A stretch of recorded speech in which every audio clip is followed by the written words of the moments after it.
जब मैं इस दुनिया में आया तभी अचानक सिस्टम ने मुझे कई अनबिलीवेबल चीट एबिलिटीज में से एक चुनने के लिए मजबूर कर दिया। और जैसे ही मैंने उन ऑप्शंस को देखा मुझे खुद यकीन नहीं हुआ कि ये सच में एग्जिस्ट करते हैं। पहला था टाइम पर कंट्रोल, दूसरा इन्फिनिट स्पेस, तीसरा फेट की गाइडेंस और चौथा कॉज एंड इफेक्ट का थ्रेड। लेकिन जैसे ही मेरी नजर पांचवें ऑप्शन पर पड़ी मैं कुछ पल के लिए पूरी तरह रुक गया, क्योंकि बाकी सबके उलट उस पर सिर्फ दो बेहद सिंपल वर्ड्स लिखे थे, एब्सोल्यूट स्ट्रेंथ। मैं काफी देर तक उस अजीब से पांचवें ऑप्शन को घूरता रहा और सोचने लगा कि आखिर कोई एबिलिटी कितनी अब्सर्डली पावरफुल होगी जिसे ऐसा नाम दिया गया हो। सच कहूं तो मैं जेन्युइनली जानना चाहता था कि ये एब्सोल्यूट स्ट्रेंथ आखिर कितना ताकतवर है। इसलिए बिना एक पल की हेजिटेशन के मैंने पांचवां ऑप्शन चुन लिया। उसके तुरंत बाद मुझे एक फैंटेसी वर्ल्ड में फेंक दिया गया और वहां की धूप इतनी झुलसाने वाली थी कि ऐसा लग रहा था जैसे मेरा पूरा शरीर जिंदा भुना जा रहा हो। मैंने पूरी ताकत से अपनी हो सूखी जमीन में दे मारी और चारों तरफ धूल फटकर उड़ने लगी। तियनलैंड रेल्म नाम की इस कल्टिवेशन वर्ल्ड में ट्रांसमाइग्रेट होने के बाद मैं कोई चोजन प्रोटैगनिस्ट नहीं बना, ना ही मुझे किसी यंग मास्टर जैसी लग्जूरियस जिंदगी मिली। मैं चाइनोन सेक्ट का सबसे निचले दर्जे का आउटर सेक्ट डिसाइपल बना था, बस एक स्पिरिचुअल फार्मर जिसके पास ना स्पिरिट रूट्स थे, ना बैकग्राउंड और ना ही कोई फ्यूचर। हर दिन मैं सिर्फ खेत जोतता, पानी ढोता, दूसरों की डांट सुनता और ठीक से खाना खाने के लिए भी स्ट्रगल करता रहता था। भूख से मेरा पेट इतनी जोर से गुर्राने लगा था कि मुझे सच में लगने लगा था शायद मैं इतिहास का पहला ऐसा ट्रांसमाइग्रेटर बन जाऊंगा जो इमॉर्टल सेक्ट के अंदर भूख से मर जाएगा। लेकिन तभी अचानक मेरे दिमाग के अंदर एक ठंडी मैकेनिकल आवाज गूंजी। Hosts extreme desire to survive has been detected, connecting to the absolute strength system, connection successful, distributing newbie gift pack, please select one of the 5 supreme laws as your starting talent. अगले ही पल पूरी दुनिया freeze हो गई, हवा चलना बंद हो गई, बादल रुक गए, यहाँ तक कि आसमान में उड़ते पक्षी भी ऐसे दिख रहे थे जैसे किसी ने उन्हें हवा में कील ठोकर रोक दिया हो। हवा में उड़ती धूल तक पूरी तरह स्थिर हो चुकी थी। मेरा दिल जोर जोर से धड़कने लगा, क्योंकि मुझे पता था ये कोई इल्यूजन नहीं था। जिस चीट का मैं एक ट्रांसमाइग्रेटर होने के नाते इंतजार कर रहा था वो आखिरकार आ चुका था। एक एक करके 5 चमकते हुए लाइट स्फीयर्स मेरे सामने प्रकट हुए। Law of time, control the past and future with a single thought you may reverse the flow of time itself. Law of space, travel across dimensions and throughout the universe in a single step cross oceans of stars. Law of fate, rewrite destiny itself, all living beings shall become your puppets. Law of cause and effect, those touched by it are doomed to certain death, you shall become untouchable by all powers. उनमें से हर एक terrifying special effects और overwhelming pressure से भरा हुआ था। ऐसा लग रहा था जैसे इनमें से कोई भी अकेला पूरी दुनिया को नष्ट कर सकता है। शौक में मेरी आंखें फैल गईं और सच कहूं तो मेरा मन कर रहा था कि आंखें बंद करके रैंडमली कोई भी चुन लूं, क्योंकि सब कुछ बहुत ज्यादा इंसेन था। लेकिन तभी मेरा पेट फिर से गुर्राया और उस दयनीय आवाज ने मुझे स्ट्रॉन्गेस्ट एग्जिस्टेंस बनने के सपने से खींचकर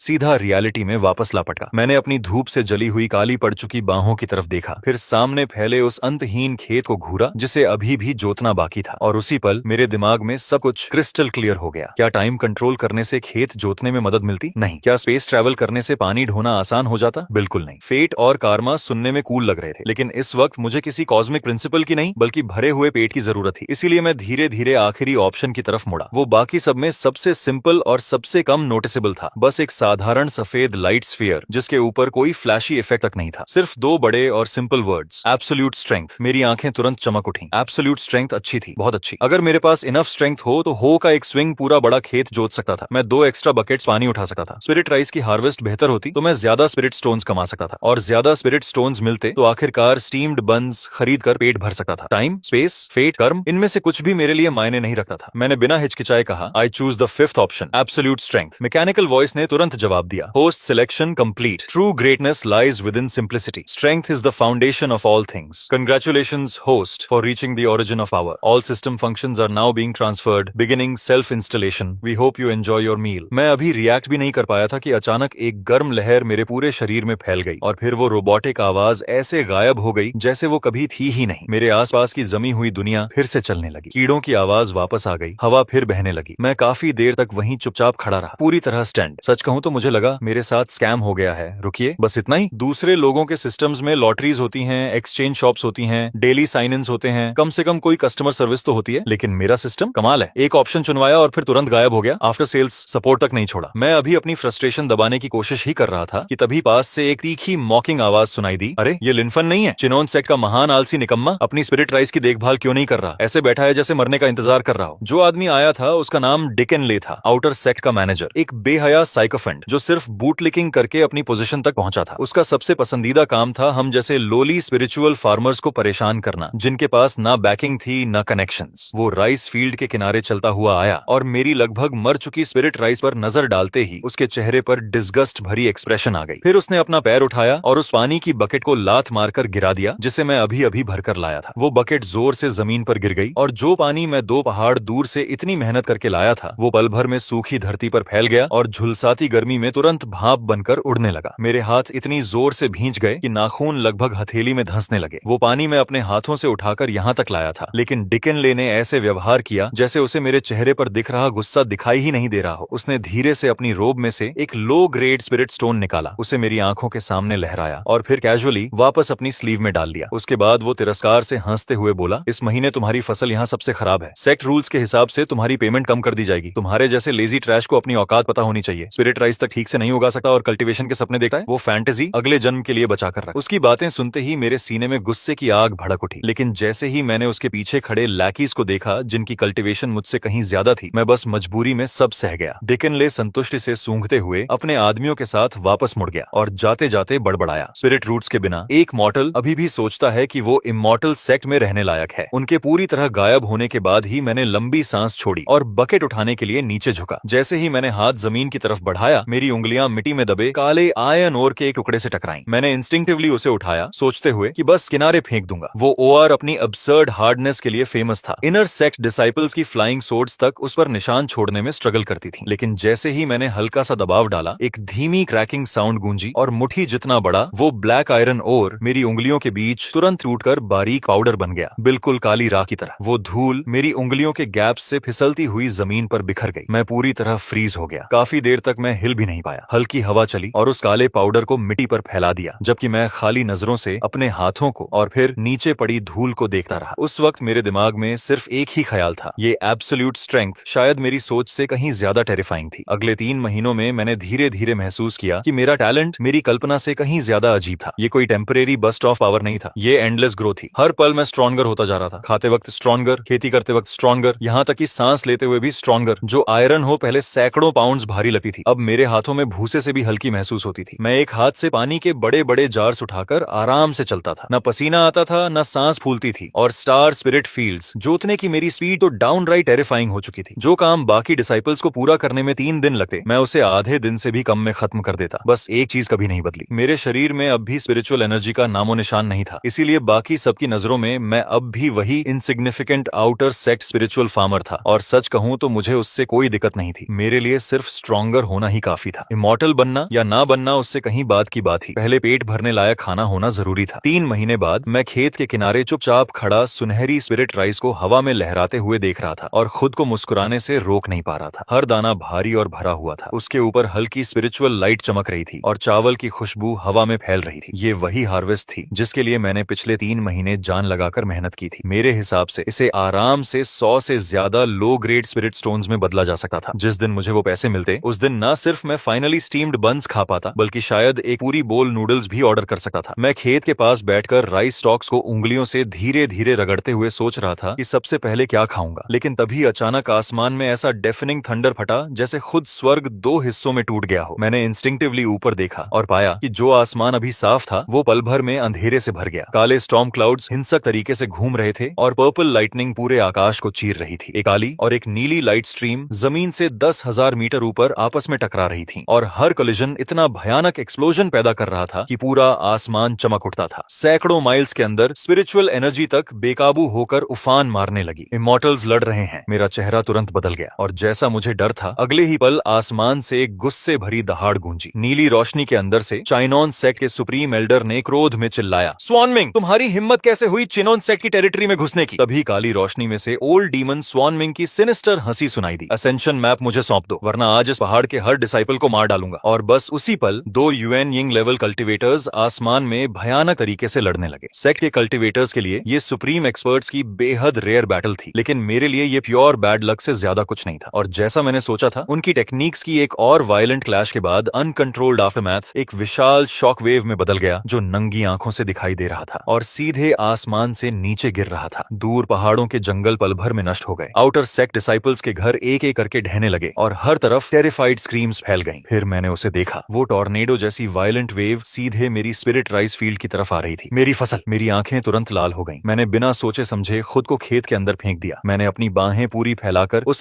स्पिरिट राइस को डेस्परेटली प्रोटेक्ट करना शुरू कर दिया जो हार्वेस्ट होने ही वाली थी। एक टेरिफाइंग फोर्स तेज रफ्तार ट्रेन की तरह मेरी पीठ से टकराई। अगर कोई और होता तो उसकी हड्डियां और मांस उसी पल फट जाते, लेकिन मेरा शरीर बस हल्का सा कांपा और मैं धरती में गढ़े कील की तरह मजबूती से खड़ा रहा। उस अटैक को सहते हुए मैं आसमान में लड़ रहे उन दोनों बूढ़े मॉन्स्टर्स को उनकी पूरी ब्लड लाइन समेत मन ही मन गालियां देता रहा। मुझे लगा अगर थोड़ा और एंड्योर कर लूं तो सब खत्म हो जाएगा, लेकिन कौन सोच सकता था कि तभी स्वान मिंग को एहसास हो गया कि वो हार रहा है। उसका चेहरा विशस तरीके से मुड़ गया और बिना हेजिटेशन के उसने अपना सबसे सेक्रेड ट्रेजर बाहर निकाल लिया। अचानक आसमान में एक विशाल कंपास प्रकट हुआ जो इतनी हिंसक गति से घूम रहा था मानो खुद स्वर्ग को कुचल देना चाहता हो, और एक ही पल में उसकी विशाल शैडो माइल्स तक फैल गई। एक एंशिएंट और टेरिफाइंग नेचुरल लॉ नीचे मौजूद हर चीज पर उतर आई। सुप्रीम एल्डर का चेहरा तुरंत बदल गया और वो जोर से चिल्लाया, ये बुरा हुआ, ये कार्मिक लॉ आर्टिफैक्ट है। उसी पल पेड़ों की ग्रोथ रुक गई और वो तेजी से सूखने लगे। कल्टीवेटर्स के शरीरों के अंदर की स्पिरिचुअल एनर्जी जबरदस्ती खींची जाने लगी, जिससे उनकी ऑरस तेजी से कमजोर हो गई और यहाँ तक कि सभी लिविंग बीइंग्स की लाइफ फोर्स भी खत्म होने लगी। मुझे भी महसूस हुआ कि मुझसे कुछ छीना जा रहा है, लेकिन सच कहूं तो वो लॉस इतना छोटा था कि मैं मुश्किल से नोटिस कर पाया। लेकिन अगले ही पल मेरी आंखें अचानक फैल गईं जब मैंने नीचे अपने सेक्रेड स्पिरिट राइस की तरफ देखा। नहीं, स्पिरिट राइस की असली एसेंस उसकी ग्रोथ थी, उसका मैच्योर होना था। हर दाने के अंदर मौजूद वो जीवन था और उस हेवनली कंपास की पावर के नीचे मैं हेल्पलेस होकर देखता रह गया कि मेरी सुनहरी स्पिरिट फील्ड मेरी आंखों के सामने तेजी से पीली पड़ रही है, सूख रही है और डिके हो रही है। फिर एक हल्की सी आवाज के साथ पूरा खेत राख में बदल गया। हवा धीरे से चली और वो राख मेरी उंगलियों के बीच से उड़ने लगी। उसी पल मेरी पूरी दुनिया शांत हो गई। मैं खाली नजरों से अपनी हथेली में पड़ी राख को देखता रहा और मुझे महसूस हुआ कि मेरे अंदर कुछ पूरी तरह टूट चुका है। वो सिर्फ स्पिरिट क्रॉप्स नहीं थे, वो मेरी 3 महीने की जिंदगी थी। वही मेरे स्टीम्ड बन्स थे, वही मेरी रोटी थी, वही चीज थी जो अगले कई दिनों तक मुझे जिंदा रखती। और उसी वक्त आसमान में ओल्ड डीमन स्वान मिंग घमंड से हंसता रहा। इस कंपास फॉर्मेशन के अंदर इंसान हो या वस्तु, सब कुछ मेरे ट्रेजर के लिए ऑफरिंग बन जाएगा। मैंने धीरे धीरे सिर झुकाकर खड़ा होना शुरू किया ताकि कोई मेरे चेहरे का एक्सप्रेशन ना देख सके। चुपचाप मैंने अपने हाथों में पकड़ी पुरानी घिसी हुई हो को कसकर पकड़ लिया। मेरा नुकसान वापस करो। मैंने ये शब्द जोर से नहीं बोले, लेकिन मेरे अंदर वो थंडर की तरह गूंज उठे। मैंने हो का सिरा आसमान में उस काली आकृति की तरफ तान दिया जो खुद को किसी सुप्रीम गॉड की तरह समझ रहा था। फिर मैंने अपना स्टांस उसी फेमिलियर पोस्चर में एडजस्ट किया जिसे मैं हजारों बार दोहरा चुका था, परफेक्ट फार्मिंग स्टांस। और अपनी बाहों की पूरी ताकत के साथ मैंने हो को पूरी शक्ति से नीचे घुमा दिया। ना कोई स्पिरिचुअल एनर्जी थी, ना कोई मैजिकल लाइट, ना कोई फ्लैशी फेनोमेनन और ना ही कोई हेवनली मिरेकल। वहां सिर्फ प्योर एब्सोल्यूट स्ट्रेंथ थी। जैसे ही हो आगे बढ़ी, मेरे सामने की हवा अचानक कॉम्प्रेस होकर एक फैन शेप्ड वेव में बदल गई और फिर पूरी तरह गायब हो गई, जिससे एक विशाल सफेद वैक्यूम शॉक वेव बनी जो नंगी आंखों से साफ दिखाई दे रही थी। जहां जहां वो वेव गुजरी वहां स्पेस खुद फ्रैजाइल पेपर की तरह फटने लगी और आसमान में काउंटलेस ब्लैक रैक्स विस्फोट की तरह फैल गईं, जबकि टूटे हुए फ्रैगमेंट्स शैटर्ड ग्लास की तरह चारों तरफ बिखरने लगे। ओल्ड डीमन स्वान मिंग के चेहरे पर जमी एरोगेंट स्माइल उसी पल जमकर रह गई। जिस हेवनली कंपास पर उसे इतना घमंड था, वो उस प्योर फिजिकल फोर्स के नीचे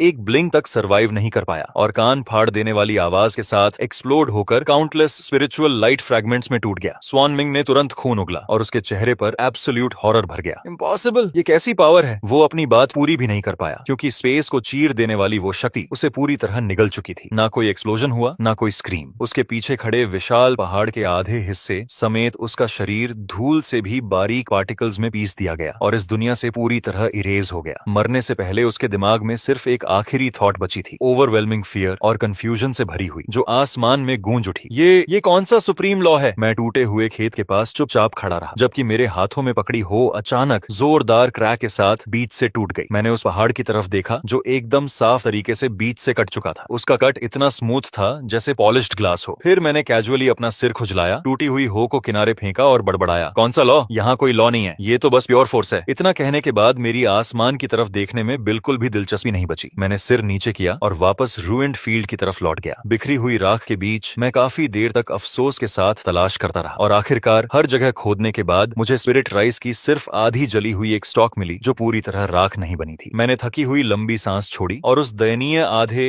राइस स्टॉक को उठाकर अपनी टूटी फूटी छोटी हट की तरफ वापस चल पड़ा। मेरे लिए एक नेसेंट सोल ओल्ड डीमन को पल्वराइज कर देना और आधा पहाड़ फ्लैटन कर देना उतना इंपॉर्टेंट नहीं था जितना ये सोचना कि मैं कल क्या खाने वाला हूँ। लेकिन आसमान के बहुत ऊपर चिनोन सेक्ट का सुप्रीम एल्डर, जिसने शुरू से आखिर तक सब कुछ अपनी आंखों से देखा था, वो पूरी तरह स्टन्ड हो चुका था। सुप्रीम एल्डर खाली नजरों से उस पहाड़ को घूरता रह गया जो इतनी सफाई से बीच से कट चुका था कि वो किसी मिरर जैसा लग रहा था। फिर उसने धीरे धीरे अपनी नजर मेरी पीठ की तरफ घुमाई जबकि मैं बैटलफील्ड से दूर चलता जा रहा था। उसका पूरा शरीर बुरी तरह कांप रहा था, लेकिन वो डर नहीं था, वो ओवरवेलमिंग एक्साइटमेंट और डिसबिलीफ था। उसी पल उसे चाइनन सेक्ट के अंदर पीढ़ियों से चली आ रही 10,000 साल पुरानी एक लेजेंड याद आ गई। एंशिएंट रिकॉर्ड्स के मुताबिक उनके सेक्ट का फाउंडिंग एंसेस्टर कोई स्पिरिचुअल कल्टिवेटर नहीं था, बल्कि एक एंशिएंट बॉडी कल्टिवेटर था जिसका पाथ इस दुनिया से बहुत पहले गायब हो चुका था। लेजेंड कहती थी कि वो कभी हेवंस में असेंड नहीं हुआ, इसके बजाय वो सेक्ट के अंदर ही छिपा रहा, खुद को एक मॉर्टल की तरह डिस्गाइज करके ऑर्डिनरी लोगों के बीच जीता रहा और सही समय आने का इंतजार करता रहा। सुप्रीम एल्डर जितना ज्यादा इस बारे में सोचता गया, उसकी आंखें एक्साइटमेंट से उतनी ही लाल होती गईं। एक अटैक में कारमा ट्रेजर डिस्ट्रॉय हो गया, सिर्फ फिजिकल फोर्स ने स्पेस को चीर दिया। ये ऐसी डिवाइन स्ट्रेंथ है जो लॉज को भी सरपास करती है। डाओ ऑफ स्ट्रेंथ की परफेक्शन। मैं गलती नहीं कर सकता। वो सीनियर, वही हमारे सेक्ट के हिडन एंसेस्टर हैं। बेकाबू होकर कांपते हुए उसने तुरंत कम्युनिकेशन जेड स्लिप निकाली और पूरी ताकत से चिल्लाया, तुरंत सेक्ट मास्टर को रिपोर्ट करो, हमारे चिनो सेक्ट के हिडन एंसेस्टर जाग चुके हैं। इतना कहते ही अत्यधिक खुशी के कारण उसकी आंखें पलट गईं और वो वहीं बेहोश होकर सीधे आसमान से नीचे गिर पड़ा। दूसरी तरफ मैं अपनी टूटी फूटी हट के अंदर चुपचाप बैठा था और हाथ में पकड़ी आधी स्पिरिट राइस स्टॉक को घूर रहा था। मेरे दिमाग में बस एक ही बात घूम रही थी, क्या इतना चावल एक वक्त के खाने के लिए भी काफी होगा? ज्यादा देर नहीं हुई थी, सेक्ट मास्टर चू तियन को कई पीक मास्टर्स के साथ वहां पहुंच गया। जैसे ही उन्होंने बीच से कटे हुए पहाड़ को देखा, सब पूरी तरह खामोश हो गए। पीक मास्टर डैंडिंग का चेहरा तुरंत पीला पड़ गया, जबकि पीक मास्टर लायांग ने उस स्लैश के आसपास बची हुई ऑरा को केयरफुली एग्जामिन किया और शॉक से लगभग गिर ही पड़ा। उस कट के अंदर ना स्पिरिचुअल एनर्जी थी, ना मैजिकल टेक्निक्स के ट्रेसेस, वहां सिर्फ प्योर डिस्ट्रक्शन की इमेजिनेबली टेरिफाइंग पावर बची थी। यहाँ तक कि स्पेस के अंदर पड़े क्रैक्स भी अब तक पूरी तरह हील नहीं हुए थे। ये इम्पॉसिबल है, कोई यूनिंग कल्टिवेटर ऐसा नहीं कर सकता। ये तो वॉइड सेंट की कैपेबिलिटीज को भी सरपास करता है। ये वो ट्रू पावर है जो सभी लॉज को शैटर कर सकती है। चू तियंको ने गहरी सांस ली और बैटलफील्ड को फिर से ध्यान से ऑब्जर्व करने लगा, लेकिन आखिरकार उसकी नजर उस एकमात्र जगह पर जाकर टिक गई जो पूरी तरह अनटच्ड बची थी, मेरी स्पिरिट फील्ड। वो जमीन एक्सप्लोजन्स और मैजिकल अटैक्स के बिल्कुल सेंटर में थी, फिर भी वो सुरक्षित थी। और सबसे टेरिफाइंग बात ये थी कि उसकी मिट्टी पूरी पिच ब्लैक हो चुकी थी, जबकि उसके अंदर की स्पिरिचुअल एनर्जी इतनी डेंस हो गई थी कि उसे मेजर करना लगभग इम्पॉसिबल था। अर्थ वेन्स में स्पेशलाइज करने वाले एक वीक मास्टर तुरंत नीचे झुकर मिट्टी इंस्पेक्ट करने लगे और अगले ही पल शॉक में चीख पड़े, सुप्रीम ग्रेड स्पिरिट सॉइल नहीं, ये तो सुप्रीम ग्रेड स्पिरिट सॉइल से भी 10 गुना ज्यादा इफेक्टिव है। यहाँ उगाई गई कोई भी स्पिरिचुअल प्लांट सिर्फ 100 साल में मैच्योर हो जाएगी। उसी पल सभी पीक मास्टर्स के दिमाग में काउंटलेस थॉट्स उमड़ने लगे। जब एंसेस्टर ने हमला किया, वो ठीक यहीं खड़े थे। उन्होंने खुद को प्रोटेक्ट नहीं किया था, उन्होंने इन क्रॉप्स को प्रोटेक्ट किया था और अपनी डिवाइन लॉ ब्रेकिंग पावर के कारण उन्होंने गलती से ऑर्डिनरी लैंड को अनपैरेलल्ड सेक्रेड फील्ड में बदल दिया। इनक्रेडिबल। एक मूव में उन्होंने क्रॉप्स को भी बचाया और युआनिंग ओल्ड मॉन्स्टर को भी पीछे धकेल दिया। यही एक ट्रू सुप्रीम एक्सपर्ट का डिमीनर होता है। जितना ज्यादा वो लोग सोचते गए, उतना ही ज्यादा कन्विंस्ड होते गए। चू तियनको ने तुरंत ऑर्डर्स दे दिए, आज जो कुछ भी हुआ वो चिनोन सेट का हाईएस्ट सीक्रेट बनेगा। जो भी ये इन्फॉर्मेशन ली करेगा, उसकी कल्टीवेशन क्रिपल कर दी जाएगी और उसे तुरंत सेट से निकाल दिया जाएगा। इस जगह को अब सेक्रेट ग्राउंड माना जाएगा। परमिशन के बिना कोई यहाँ प्रवेश नहीं करेगा। पूरा सेट सीक्रेटली हमारे उस एंसेस्टर को ढूंढेगा जिन्होंने खुद को मॉर्टल बनाकर छिपाया हुआ है, लेकिन कोई उन्हें डिस्टर्ब नहीं करेगा। तुम लोग सिर्फ दूर से ऑब्जर्व कर सकते हो। और बस ऐसे ही पूरा चियोनन सेक्ट मेरी वजह से हाईएस्ट स्टेट ऑफ अलर्ट में चला गया, जबकि मुझे इन सब बातों की बिल्कुल खबर नहीं थी। उस रात मैं अपनी टूटी हुई हट में आराम से सोया। अगली सुबह जब मेरी नींद खुली और मैंने खाली पड़े खेत को देखा, तो एक पल के लिए मेरा दिल दर्द से कस गया, लेकिन मैंने जल्दी ही खुद को शांत कर लिया। अगर क्रॉप्स खत्म हो गए थे तो मैं नए उगा सकता था। जब तक मैं जिंदा था, मुझे खाना तो खाना ही था। मैं हट के अंदर एक हिडन कॉर्नर की तरफ गया, फ्लोर की एक लूज टाइल हटाई और उसके नीचे से ऑयल पेपर में लिपटा एक छोटा क्लॉथ पाउच सावधानी से बाहर निकाला। जैसे ही मैंने उसे खोला, उसके अंदर 3 राइस सीड्स दिखाई दिए जो सोने की तरह चमक रहे थे। वो ऐसे लग रहे थे मानो किसी ने उन्हें प्योर गोल्डन मेटल से फॉर्ज किया हो। मुझे वो सीड्स 3 साल पहले मिले थे, ठीक तब जब मैं पहली बार इस दुनिया में आया था। उस समय मैंने आधी ब्रेड के बदले उन्हें एक बूढ़े स्टार्विंग फार्मर से लिया था जो भूख से मरने की हालत में लग रहा था। उस बूढ़े ने मुझे बताया था कि ये ancient golden dragon tooth rice के सीड्स हैं और उसके मुताबिक सिर्फ एक ग्रेन किसी इंसान की पूरी फेट बदलने के लिए काफी था। उस वक्त मुझे लगा था कि वो बस बढ़ा चढ़ाकर बातें कर रहा है, लेकिन क्योंकि वो सीड्स जरूरत से ज्यादा एक्स्ट्रॉर्डिनरी दिख रहे थे, मैं उन्हें इस्तेमाल करने की हिम्मत ही नहीं जुटा पाया। और अब मेरी बची हुई सारी उम्मीद सिर्फ उन्हीं 3 सीड्स पर टिकी हुई थी। मैं चुपचाप फील्ड के किनारे पहुंचा और देखा कि मिट्टी पूरी पिच ब्लैक हो चुकी थी और अजीब तरह से फर्टाइल लग रही थी। मैंने एक मुट्ठी मिट्टी उठाई और तुरंत महसूस किया कि वो कितनी सॉफ्ट और रिच थी। उसके अंदर एस्टोनिशिंग अमाउंट में स्पिरिचुअल एनर्जी बह रही थी। फिर भी मैंने ज्यादा नहीं सोचा। मुझे बस लगा कि कल रात इमॉर्टल्स की लड़ाई ने किसी तरह जमीन को नरिश कर दिया होगा। मैंने सावधानी से 3 छोटे गड्ढे खोदे और गोल्डन ड्रैगन टूथ राइस के सीड्स एक एक करके उनमें लगा दिए। फिर धीरे धीरे पानी डाला। उस मिट्टी को देखते हुए जिसमें अब मेरी आखिरी उम्मीद दबी थी, मैं आखिरकार फिर से मुस्कुरा दिया। लेकिन वो पीसफुल मोमेंट ज्यादा देर नहीं टिक पाया। अचानक एक ऊंची एरोगेंट आवाज ने सुबह की शांति तोड़ दी। अरे ये ट्रैश लिनफन नहीं है?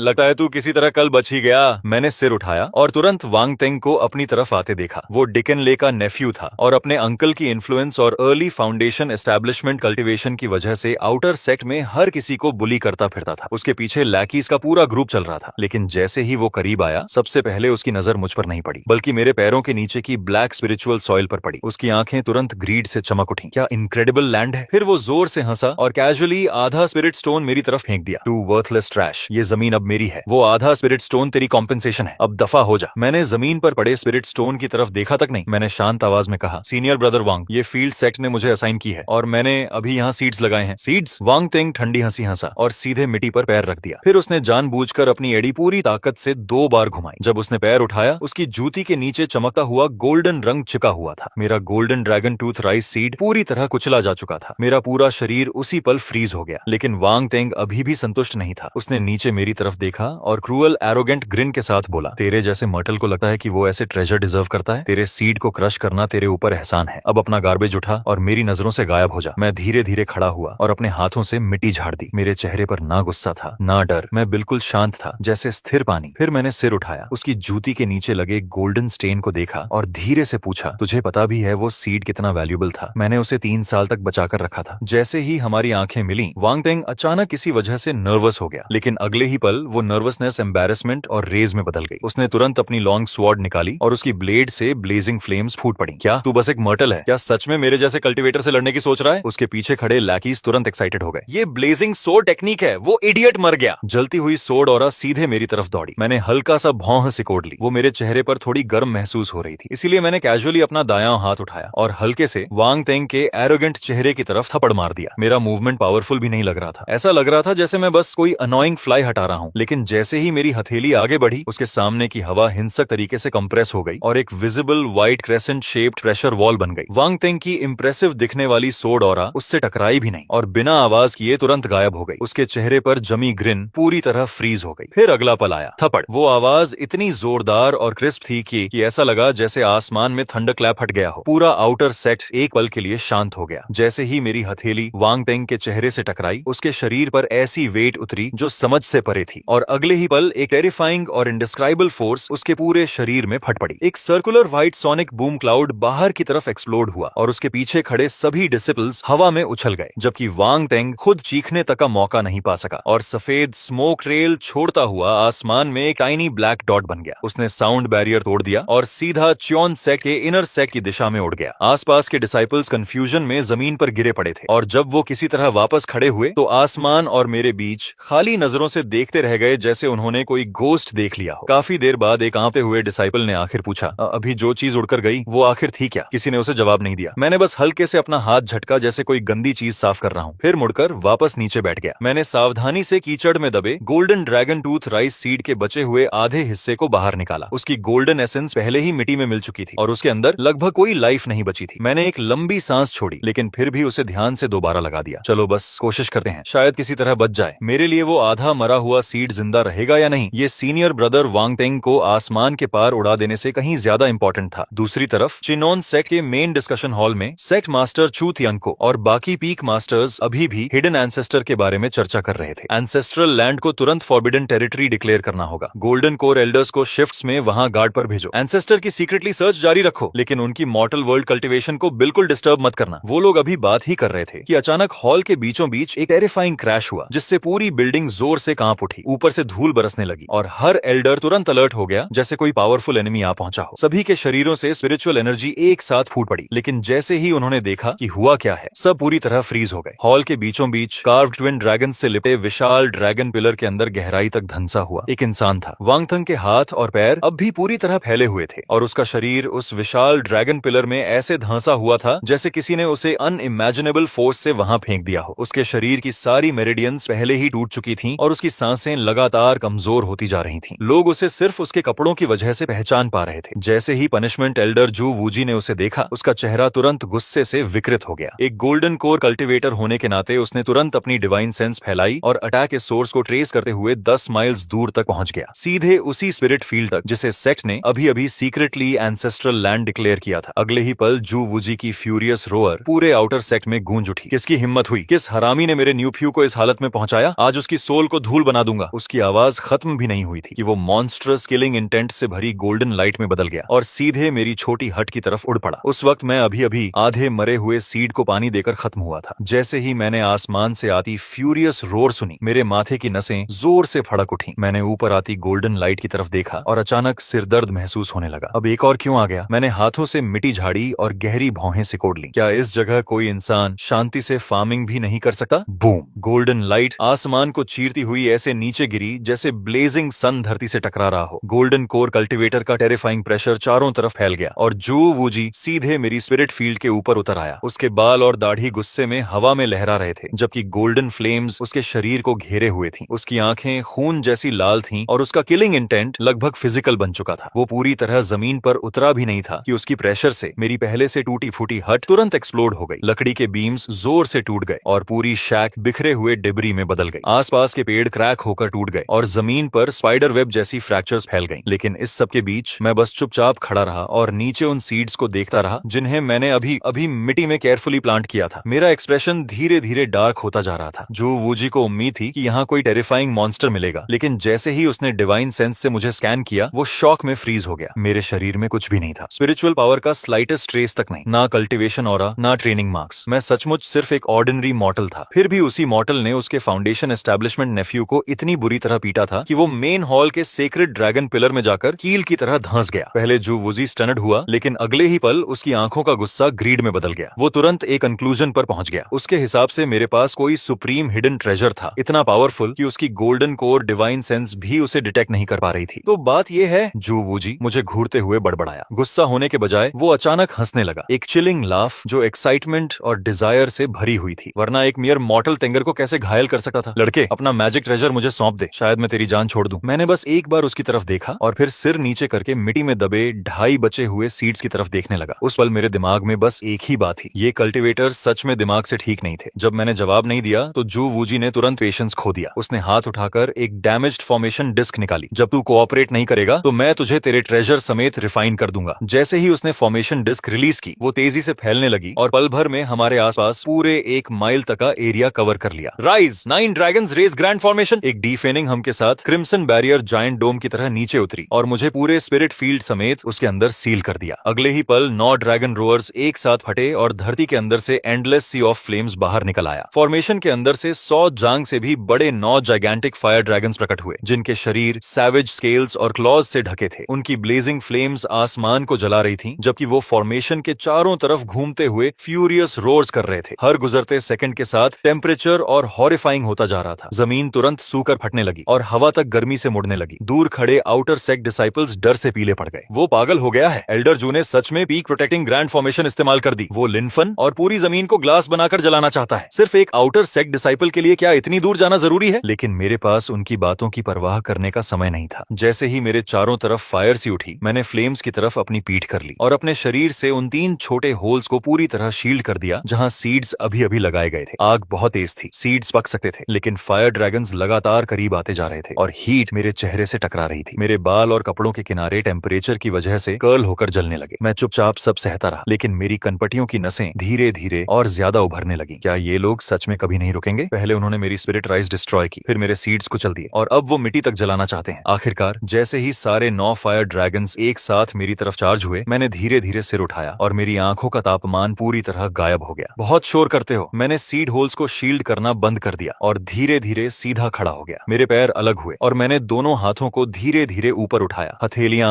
एक दूसरे की तरफ थीं। वो मूवमेंट अनबिलीवेबली ऑर्डिनरी था, जैसे मैं बस ताली बजाने वाला हूँ। उसी समय चाइनोन सेक्ट के काउंसिल हॉल के अंदर सेक्ट मास्टर चू तियानको और बाकी पीक मास्टर्स अभी भी हिडन एंसेस्टर के बारे में चर्चा कर रहे थे। लेकिन ठीक उसी पल कमरे में मौजूद हर इंसान का एक्सप्रेशन अचानक बदल गया, जैसे किसी इनविजिबल हैंड ने उनके दिलों को जकड़ लिया हो। आउटर सेक्ट की एंसेस्ट्रल लैंड की दिशा से डिस्ट्रक्शन की टेरिफाइंग ऑरा फूट पड़ी। वो स्पिरिचुअल पावर नहीं थी, वो लॉज नहीं थे, वो कुछ और था। ऐसी फोर्स जो इतनी प्योर और एब्सोल्यूट थी कि ऐसा लग रहा था जैसे वो पूरे एग्जिस्टेंस को ही क्रश करके नथिंगनेस में बदल सकती है। एक ऐसी फोर्स, जैसे ही वो टेरिफाइंग ऑरा फूटी, चू तियानको का पूरा शरीर ठंडा पड़ गया। वो इडियट जू वूजी! लेकिन तब तक बहुत देर हो चुकी थी। अपनी टूटी हुई हट के खंडहरों के सामने खड़े होकर मैंने धीरे धीरे अपनी हथेलियां आपस में मिलाई। क्लैप! ना कोई स्पिरिचुअल लाइट आसमान को चीर रही थी, ना कोई थंडर स्वर्ग को हिला रहा था। बस एक पेल व्हाइट व्हाइट शॉकवेव जो नंगी आंखों से दिखाई दे रही थी मेरे शरीर से चुपचाप बाहर की तरफ फैलने लगी। एक सेकंड बाद वो 9 फायर ड्रैगन्स जो कुछ पल पहले हेवेनस को जला सकते थे और ओशंस को उबाल सकते थे, हवा से बुझती मोमबत्तियों जैसे हो गए। उन्हें रोअर करने तक का समय नहीं मिला और अगले ही पल सारे ड्रैगन्स एक साथ पफ की आवाज के साथ एग्जिस्टेंस से गायब हो गए। फिर वो व्हाइट शॉकवेव सीधे 9 ड्रैगन्स रेज ग्रैंड फॉर्मेशन से टकराई। क्रिम्सन बैरियर पर शैटर्ड ग्लास जैसी क्रैक्स तुरंत फैल गईं। जू वूजी के चेहरे पर जमी एरोगेंट स्माइल अभी गायब भी नहीं हुई थी कि वो हॉरिफाइंग फोर्स रीबाउंड होकर सीधे उसी पर वापस आ गिरी। इम्पॉसिबल! बैंग! फॉर्मेशन डिस्क हवा में एक्सप्लोड हो गई। जू वूजी के मुंह से खून फूट पड़ा जबकि उसकी प्रोटेक्टिव ऑरा उसी पल शैटर हो गई। उसके शरीर के अंदर की स्पिरिचुअल एनर्जी बेकाबू होकर घूमने लगी और उसकी मेरिडियंस को अंदर से फाड़ने लगी। उसका शरीर आसमान से ऐसे गिरा जैसे किसी ने पतंग की डोर काट दी हो। वो जमीन से टकराया और एक मैसिव क्रेटर बना दिया। जब धूल आखिर साफ हुई, उसका आधा शरीर जमीन में धंसा हुआ था और उसके अंदर की सारी स्पिरिचुअल पावर पूरी तरह गायब हो चुकी थी। लेकिन उसकी इंजरीज से भी ज्यादा टेरिफाइंग उसकी आंखों का एक्सप्रेशन था। वो किसी ऐसे इंसान की नजर थी जिसका डाओ हार्ट पूरी तरह टूट चुका हो। Confusion, despair, broken belief. एक मॉर्टल, ये कैसे पॉसिबल है? ना स्पिरिचुअल पावर,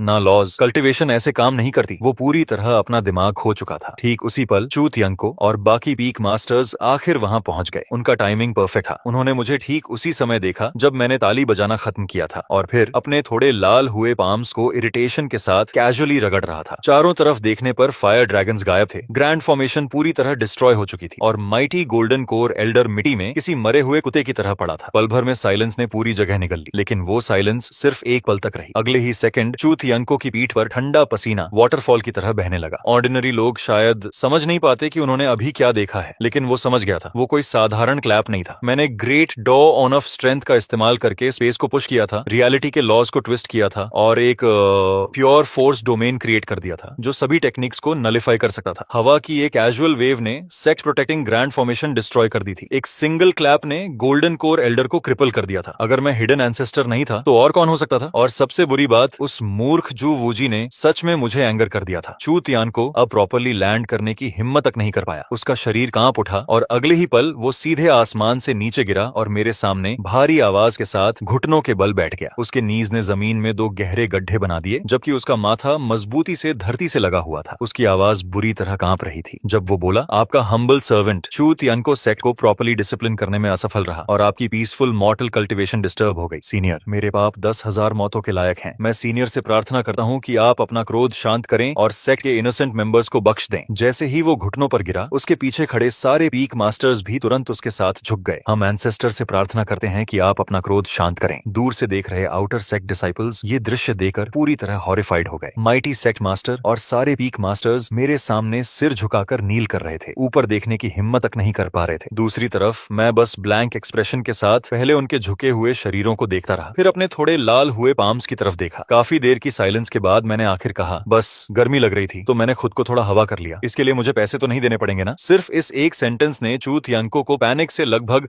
अपना माथा फोड़ लेने पर मजबूर कर दिया। नहीं, बिल्कुल नहीं, हम ऐसी हिम्मत कभी नहीं करेंगे। जो वूजी अंधा और एरोगेंट था, उसकी मौत भी उसके क्राइम का प्रायश्चित नहीं कर सकती। फिर इस डर से कि कहीं मैं अभी भी एंग्री ना हो जाऊं, उसने तुरंत अपना सबसे बड़ा ट्रेजर ऑफर कर दिया। सीनियर, अगर आप सेक्ट के अंदर रहना चाहते हैं तो मैं इनर सेक्ट का चेनी स्पिरिट रेल्म आपको ऑफर करने को तैयार हूं। वहां पूरे चाइनोन सेक्ट की हाईएस्ट ग्रेड स्पिरिचुअल लैंड मौजूद है। वायोलेट गोल्ड स्पिरिट सॉइल, उसे 10,000 ईयर स्पिरिट स्प्रिंग ने नॉरिश किया है और वहां की स्पिरिचुअल एनर्जी ऑर्डिनरी लैंड से 100 गुना ज्यादा डेंस है। इसके अलावा सेक्ट ए आपके फूड और लॉजिंग का पूरा इंतजाम करेगा। मैं गारंटी देता हूं कि अब कोई भी आपकी मॉर्टल कल्टीवेशन डिस्टर्ब नहीं करेगा। सीनियर, मैं शुरुआत में मना करने वाला था, लेकिन जैसे ही मैंने highest grade spiritual land, 10,000 year spirit spring और फूड एंड लॉजिंग इंक्लूडेड वाले वर्ड्स सुने, मेरी आंखें तुरंत चमक उठी। गुड लैंड का मतलब गुड हार्वेस्ट्स और गुड हार्वेस्ट्स का मतलब ज्यादा खाना। मेरे चेहरे पर तुरंत सिंपल स्माइल आ गई और मैंने चू तियानको के शोल्डर पर हाथ थपथपा दिया। तुम्हें शुरू में ही ये बोल देना चाहिए था, तुम इतने भी बुरे नहीं हो। और बस ऐसे ही उन स्टंडर्ड डिसिपल्स की नजरों के सामने, जिन्हें लग रहा था कि वो सपना देख रहे हैं, मैं अपनी टूटी हुई हो उठाकर ओवरली रिस्पेक्टफुल सेक्ट मास्टर के पीछे पीछे इनर सेक्ट की तरफ चला गया। उसी दिन से चेनॉन सेक्ट की फेट पूरी तरह बदल गई। चेनी स्पिरिट रियलम बादलों के समुद्र के ऊपर तैरता था और पूरे चियोनन सेक्ट के स्पिरिचुअल वेन कोर की तरह काम करता था। जैसे ही मैंने उसके अंदर कदम रखा, मैं वहीं फ्रीज हो गया। मेरे पैरों के नीचे की जमीन सॉफ्ट वायलेट गोल्ड रंग में चमक रही थी, अनबिलीवेबली रिच और फर्टाइल, जबकि स्पिरिचुअल एनर्जी हवा में थिक मिस्ट की तरह तैर रही थी। मिट्टी की सिर्फ एक मुट्ठी तक लाइट से शिमर करती दिख रही थी। फील्ड के पास जेड वॉल से एक साफ स्प्रिंग बह रही थी और उसके अंदर की स्पिरिचुअल एनर्जी की प्योरिटी सच में शॉकिंग थी। कल्टिवेटर्स के के लिए चेनी स्पिरिट रेल्म इमेजिनेशन से परे एक सेक्रेड लैंड था, लेकिन मेरे लिए ये जगह फार्मिंग हेवन थी। मैंने कुछ नहीं कहा, बस नीचे झुकर मिट्टी की एक मुट्ठी उठाई, उसे अपनी नाक के पास लाया और गहरी सांस ली। फिर उसे उंगलियों के बीच धीरे धीरे रगड़कर महसूस किया, और उसी पल इस दुनिया में आने के बाद पहली बार मेरे चेहरे पर सच में जेन्युइन स्माइल आई। ब्यूटीफुल, मिट्टी सॉफ्ट थी, ह्यूमस से भरपूर, और नाइट्रोजन, फास्फोरस, पोटेशियम का बैलेंस प्रैक्टिकली परफेक्ट था। यही होती है असली अच्छी जमीन। मेरे बगल में खड़े चूतियनको ने वो अजीब शब्द सुनते ही कांपना शुरू कर दिया। नाइट्रोजन, फास्फोरस, पोटेशियम, आखिर ये कौन से एंशिएंट हेवनली ट्रूथ्स थे? क्या ये हेवन की प्योर एनर्जी थी? अर्थ के स्पिरिचुअल ट्रेजर्स? थ्री एलिमेंट्स की हार्मनी? जितना ज्यादा वो सोचता गया, उतना ही टेरिफाइड और अमेज्ड होता गया। उसने तुरंत जेड स्लिप निकाली और उन 3 मिस्टीरियस टर्म्स को उसमें सीरियसली इंग्रेव कर लिया, ताकि बाद में 12 पीक मास्टर्स के साथ मिलकर उनका अध्ययन कर सके। मैंने उसकी तरफ देखा और मेरे दिमाग में बस एक ही बात आई, फिर से शुरू हो गया, हर चीज को जरूरत से ज्यादा ओवरथिंक करना। लेकिन ऑनेस्टली मुझे फर्क नहीं पड़ा। मैं मुड़ा और स्पिरिट स्प्रिंग वाटर को टेस्ट किया। जैसे ही मैंने उसे पिया, मेरा मूड और अच्छा हो गया। वाटर क्वालिटी भी एक्सीलेंट है, मिनरल्स परफेक्टली बैलेंस्ड हैं, इरिगेशन के लिए आइडियल। मुझे इतना सेटिस्फाइड देकर चूतियंको तुरंत आगे आया और रिस्पेक्टफुल तरीके से मुझे एक स्टोरेज बैग ऑफर किया, जैसे कोई प्राइसलेस ट्रिब्यूट दे रहा हो। उसके अंदर सेक्ट के ग्रेटेस्ट ट्रेजर्स भरे हुए थे। 10,000 year jade ginseng, 9 leaf immortal grass, dragon blood fruit, mystic spirit ganoderma. हर एक चीज ऐसी थी जिसके लिए बाहर के कल्टिवेटर्स बिना हेजिटेशन एक दूसरे को मार डालते। लेकिन जैसे ही मैंने उन्हें देखा, मेरी आंखें और चमक उठी। अरे, ये सब तो प्रीमियम ऑर्गेनिक फर्टिलाइजर है। ये सुनते ही चूतियनको की लगभग सोल निकल गई। मैंने 10,000 ईयर जेड गिनसिंग उठाया और उसे हाथ में सीरियसली तौलते हुए बोला, वाटर कंटेंट काफी हाई है। अगर इसे क्रश करके प्रॉपर्ली फर्मेंट किया जाए तो ये एक्सीलेंट नाइट्रोजन फर्टिलाइजर बन सकता है। और ये 9 leaf immortal grass trace elements के लिए परफेक्ट। जितना ज्यादा मैं बोलता गया, उतना ही एक्साइटेड होता गया। मेरा मन उसी वक्त फार्मिंग शुरू करने का करने लगा। दूसरी तरफ चूतियनको ऐसा लग रहा था जैसे उसे हार्ट अटैक आने वाला हो। फिर भी वो कांपती हुई स्माइल के साथ बार बार सिर हिलाता रहा। यस सीनियर, बिल्कुल सही, परफेक्टली राइट। कुछ देर बाद वो क्वाइटली वहां से चला गया और पर्सनली ऑर्डर दिया कि चेनी पी के आसपास का पूरा एरिया रिस्ट्रिक्टेड जोन बना दिया जाए, जिसे सेक्ट के सबसे पावरफुल एल्डर्स गार्ड करेंगे। वहां एक मक्खी तक को मेरे पास आने की इजाजत नहीं थी, और मेरी तरफ से मैंने बिल्कुल भी होल्ड बैक नहीं किया। उसी रात मैंने सेक्ट के उन सारे सो कॉल्ड प्राइसेस ट्रेजर्स को एक साथ डंप कर दिया। अपनी टूटी हुई हो से मैंने सबको क्रश करके मिक्स किया और वायलेट गोल्ड स्पिरिट सॉइल और स्पिरिट स्प्रिंग वाटर के साथ मिलाकर एक जायंट फर्टिलाइजर पाइल बना दी, जिसकी स्मेल मेडिसिनल भी थी और अनबिलीवेबली एक्सपेंसिव भी। गुड, कुछ दिनों में ये यूजेबल हो जाना चाहिए। उसके बाद मैंने जमीन जोतनी शुरू की। यहाँ की सॉइल एक्सीलेंट थी, लेकिन सालों तक स्पिरिट फॉर्मेशंस के असर से थोड़ी हार्ड हो चुकी थी। जैसे ही मेरी हो जमीन से टकराई, पूरा चेनी पीक हिंसक तरीके से कांप उठा। उसी समय ले यांग पी का पीक मास्टर सिक्लूडेड कल्टीवेशन में युआन यिंग स्टेज ब्रेक करने की कोशिश कर रहा था। अचानक आए वाइब्रेशन ने उसकी स्पिरिचुअल एनर्जी डिस्टर्ब कर दी और वो लगभग खून उगलने वाला था। जब मेरी हो दूसरी बार जमीन पर लगी, इनर सेक्ट एल्डर्स के एक्सप्रेशंस ड्रास्टिकली बदल गए। तीसरी स्ट्राइक तक पूरा इनर सेक्ट लगातार छोटे अर्थक्वेक की तरह हिलने लगा। लेकिन जब उन्होंने डिवाइन सेंसेस फैलाकर सोर्स चेक किया, तो पता चला कि वाइब्रेशन रिस्ट्रिक्टेड जोन चेनी पीक से आ रही थी। अगले ही पल जो गालियां वो देने वाले थे, वो सब उनके गले में ही अटक गईं। वो अंदर से फ्यूरियस थे, लेकिन किसी की एक शब्द बोलने की हिम्मत नहीं हुई। दूसरी तरफ होली सन पैलेस के अंदर वो जायंट स्टोन डोर्स, जो पिछले 3 सालों से बंद थे, अचानक एक्सप्लोड होकर खुल गए। सोर्ड एनर्जी सीधे हेवंस तक जा पहुंची, जबकि पूरे इनर सेक्ट की आधी फ्लाइंग सोर्ड्स वायलेंटली ट्रेम्बल और रेजोनेट करने लगी। स्नो से भी ज्यादा सफेद रोब्स पहने एक यंग मैन धीरे धीरे बाहर निकला। उसकी ऑरा बॉटमलेस अबिस जैसी लग रही थी और साफ था कि वो पहले ही गोल्डन कोर रेल्म के पीक पर पहुंच चुका था। उसका नाम था चू चोंगजियाओ, सेक्ट मास्टर का बेटा और पूरे चाइनन सेक्ट का एक्नॉलेज्ड नंबर 1 जीनियस। लेकिन कल्टीवेशन से बाहर निकलते ही उसे पता चला कि चेनी स्पिरिट रेल्म, जो ओरिजिनली उसके लिए रिजर्व था, अब किसी मियर मॉर्टल के पास था। चू चोंगजियाओ तुरंत हंसा, लेकिन उसकी हंसी बर्फ से भी ज्यादा ठंडी थी। इंटरेस्टिंग, लगता है किसी की जीने से ऊब हो गई है। बिना हेजिटेशन वो सीधे काउंसिल हॉल की तरफ चल पड़ा। उस समय चूतियंको और 12 पीक मास्टर्स अब भी नाइट्रोजन, फास्फोरस, पोटेशियम वाले शब्दों के चारों तरफ बैठे इतने इंटेंसली स्टडी कर रहे थे कि उनके चेहरे तक लाल हो चुके थे। फादर, चू चोंगजियाओ डोरवे पर खड़ा हुआ। उसकी आवाज कोल्ड और डीप थी। आपने चेनी स्पिरिट रेल्म एक मॉर्टल को क्यों दे दिया? चूतियंको का एक्सप्रेशन तुरंत बदल गया। उसने जल्दी से उसे रोकने की कोशिश की। उस सीनियर की आइडेंटिटी एक्स्ट्रा ऑर्डिनरी है, तुम्हें उन्हें क्वेश्चन करने की इजाजत नहीं है और बिल्कुल प्रोवोके करने की भी नहीं। लेकिन जितना ज्यादा चूतियंको ऐसा बोलता गया, उतना ही रिडिकुलस ये सब चू चोंगजियाओ को लगने लगा। एक मॉर्टल, उसे सीनियर कहने का क्या अधिकार है और उसे मेरी टेरिटरी में रहने का क्या हक है? उसने आगे सुनना ही रिफ्यूज कर दिया। मुड़ते हुए उसने सिर्फ एक सेंटेंस छोड़ा, कल सेक्ट मार्शल कंपटीशन के दौरान मैं खुद देखूंगा कि आखिर वो कौन इंसान है जिसने आपको इस तरह नील करने पर मजबूर कर दिया। फादर, अपने बेटे को जाते हुए देखकर चूतियंको का चेहरा तुरंत पेल पड़ गया। उसे पहले ही समझ आ चुका था कि ट्रबल आने वाली है। अगले दिन जैसे उम्मीद थी, पूरे सेक्ट की grand martial arts competition officially शुरू हो गई और चूतियंको के रिस्पेक्टफुल ग्रेसफुल इन्विटेशन पर मुझे सीधे मेन स्टेज की सबसे ऊंची पोजीशन पर बैठाया गया। उन्होंने मुझे जो सीट दी थी वहां से पूरे अरीना का सबसे बेस्ट व्यू दिखता था, और सबसे जरूरी बात, वहां स्नैक्स भी सबसे ज्यादा थे। ऑनेस्टली मैं यहाँ आना ही नहीं चाहता था क्योंकि ये सब मुझे काफी ट्रबलसम लग रहा था, लेकिन जैसे ही मैंने टेबल पर रखे स्पिरिचुअल फ्रूट्स और वाटरमेलन सीड्स देखे, मैंने मजबूरी में बैठने का फैसला कर लिया। नीचे स्टेज पर डिसाइपल्स अपनी पूरी ताकत से लड़ रहे थे, जबकि क्राउड लगातार चिल्ला रहा था, लेकिन उन्हें देखकर मुझे बस नींद आ रही थी। इसीलिए मैंने एक स्पिरिचुअल फ्रूट उठाया और उसे वाटरमेलन सीड्स की तरह चबाना शुरू कर दिया। क्रैक क्रैक मैं आराम से खाते हुए आधा ध्यान मैचेस पर दे रहा था। आखिरकार चू चोंगजाओ की बारी आई। पूरा सफेद कपड़ों में ड्रेस्ड, उसने सिर्फ एक सोर्ड स्ट्राइक इस्तेमाल किया और अपने ओपोनेंट को सीधे स्टेज से बाहर उड़ा दिया। क्राउड तुरंत चीयर्स से फट पड़ा। होली सन अनबीटेबल है। लेकिन चू चोंगजाओ ने किसी की तारीफ पर ध्यान नहीं दिया। अगले ही पल उसने धीरे धीरे सिर उठाया। हजारों मीटर की दूरी से उसकी नजर हवा को चीरती हुई तलवार की तरह सीधे मेन प्लेटफॉर्म पर बैठे मुझ पर आकर टिक गई। एक मर्टल जिसके शरीर में बिल्कुल भी स्पिरिचुअल पावर नहीं थी। क्या तुम सच में वहां बैठने के लायक हो? उसकी कोल्ड वॉइस पूरे अरीना में गूंज उठी। क्या तुम नीचे आकर मेरी सोर्ड का एक स्ट्राइक लेने की हिम्मत रखते हो? पूरा अरीना तुरंत शांत हो गया। चू तियानको का एक्सप्रेशन इतना बदल गया कि वो लगभग अपनी सीट से कूद पड़ा, लेकिन उसी पल ग्रैंड एल्डर ने हाथ बढ़ाकर उसे रोक लिया। हल्की स्माइल के साथ बूढ़ा आदमी बोला, सेक्ट मास्टर, आप इतने नर्वस क्यों हैं? अगर वो सच में सीनियर हैं, तो जूनियर से गाइडेंस लेना कोई प्रॉब्लम नहीं होना चाहिए। सही कहा ना? चू तियानको गुस्से से कांप उठा। ये इडियट्स सच में अपनी जान दांव पर लगाकर मुझे टेस्ट कर रहे थे, लेकिन मुझे उनके दिमाग में चल रही किसी चीज की स्लाइटेस्ट आइडिया तक नहीं थी। मैं अभी भी वाटरमेलन सीड्स खाने में बिजी था। मैंने हल्का सा भौहें सिकोड़ ली। आज ये सीड्स थोड़े ज्यादा सॉल्टी लग रहे हैं। अगली बार इन्हें बोलना पड़ेगा कि नमक कम डालें। लेकिन चू चोंगजाओ की नजर में मेरी ये कंप्लीट इंडिफरेंस पूरे सेक्ट के सामने अल्टीमेट ह्यूमिलिएशन थी। आखिरकार उसने पूरी पेशेंस खो दी। अगले ही पल वो सोर्ड लाइट की स्ट्रीक में बदल गया और सीधे मेन स्टेज पर उतर आया। क्लैंग! उसकी लॉन्ग सोर्ड शीथ से बाहर निकली और सोर्ड एनर्जी मेरे कान के पास से गुजरती हुई पीछे की कोल्ड जेड सीट को साफ दो हिस्सों में काट गई। मैं तुमसे बात कर रहा हूँ। चू चोंगजाओ हाथ में सोर्ड लिए खड़ा था। उसके व्हाइट रोब्स हवा में फ्लटर कर रहे थे और उसकी नजरें ऐसी ठंडी थीं जैसे वो किसी कॉप्स को देख रहा हो। तभी मैंने सीड्स खाना रोका, डर की वजह से नहीं, बल्कि क्योंकि ये आदमी ऑनेस्टली जरूरत से ज्यादा नॉइजी था। जैसे ही मैंने आखिर उसकी तरफ देखा, चू चोंगजाओ के होंठों पर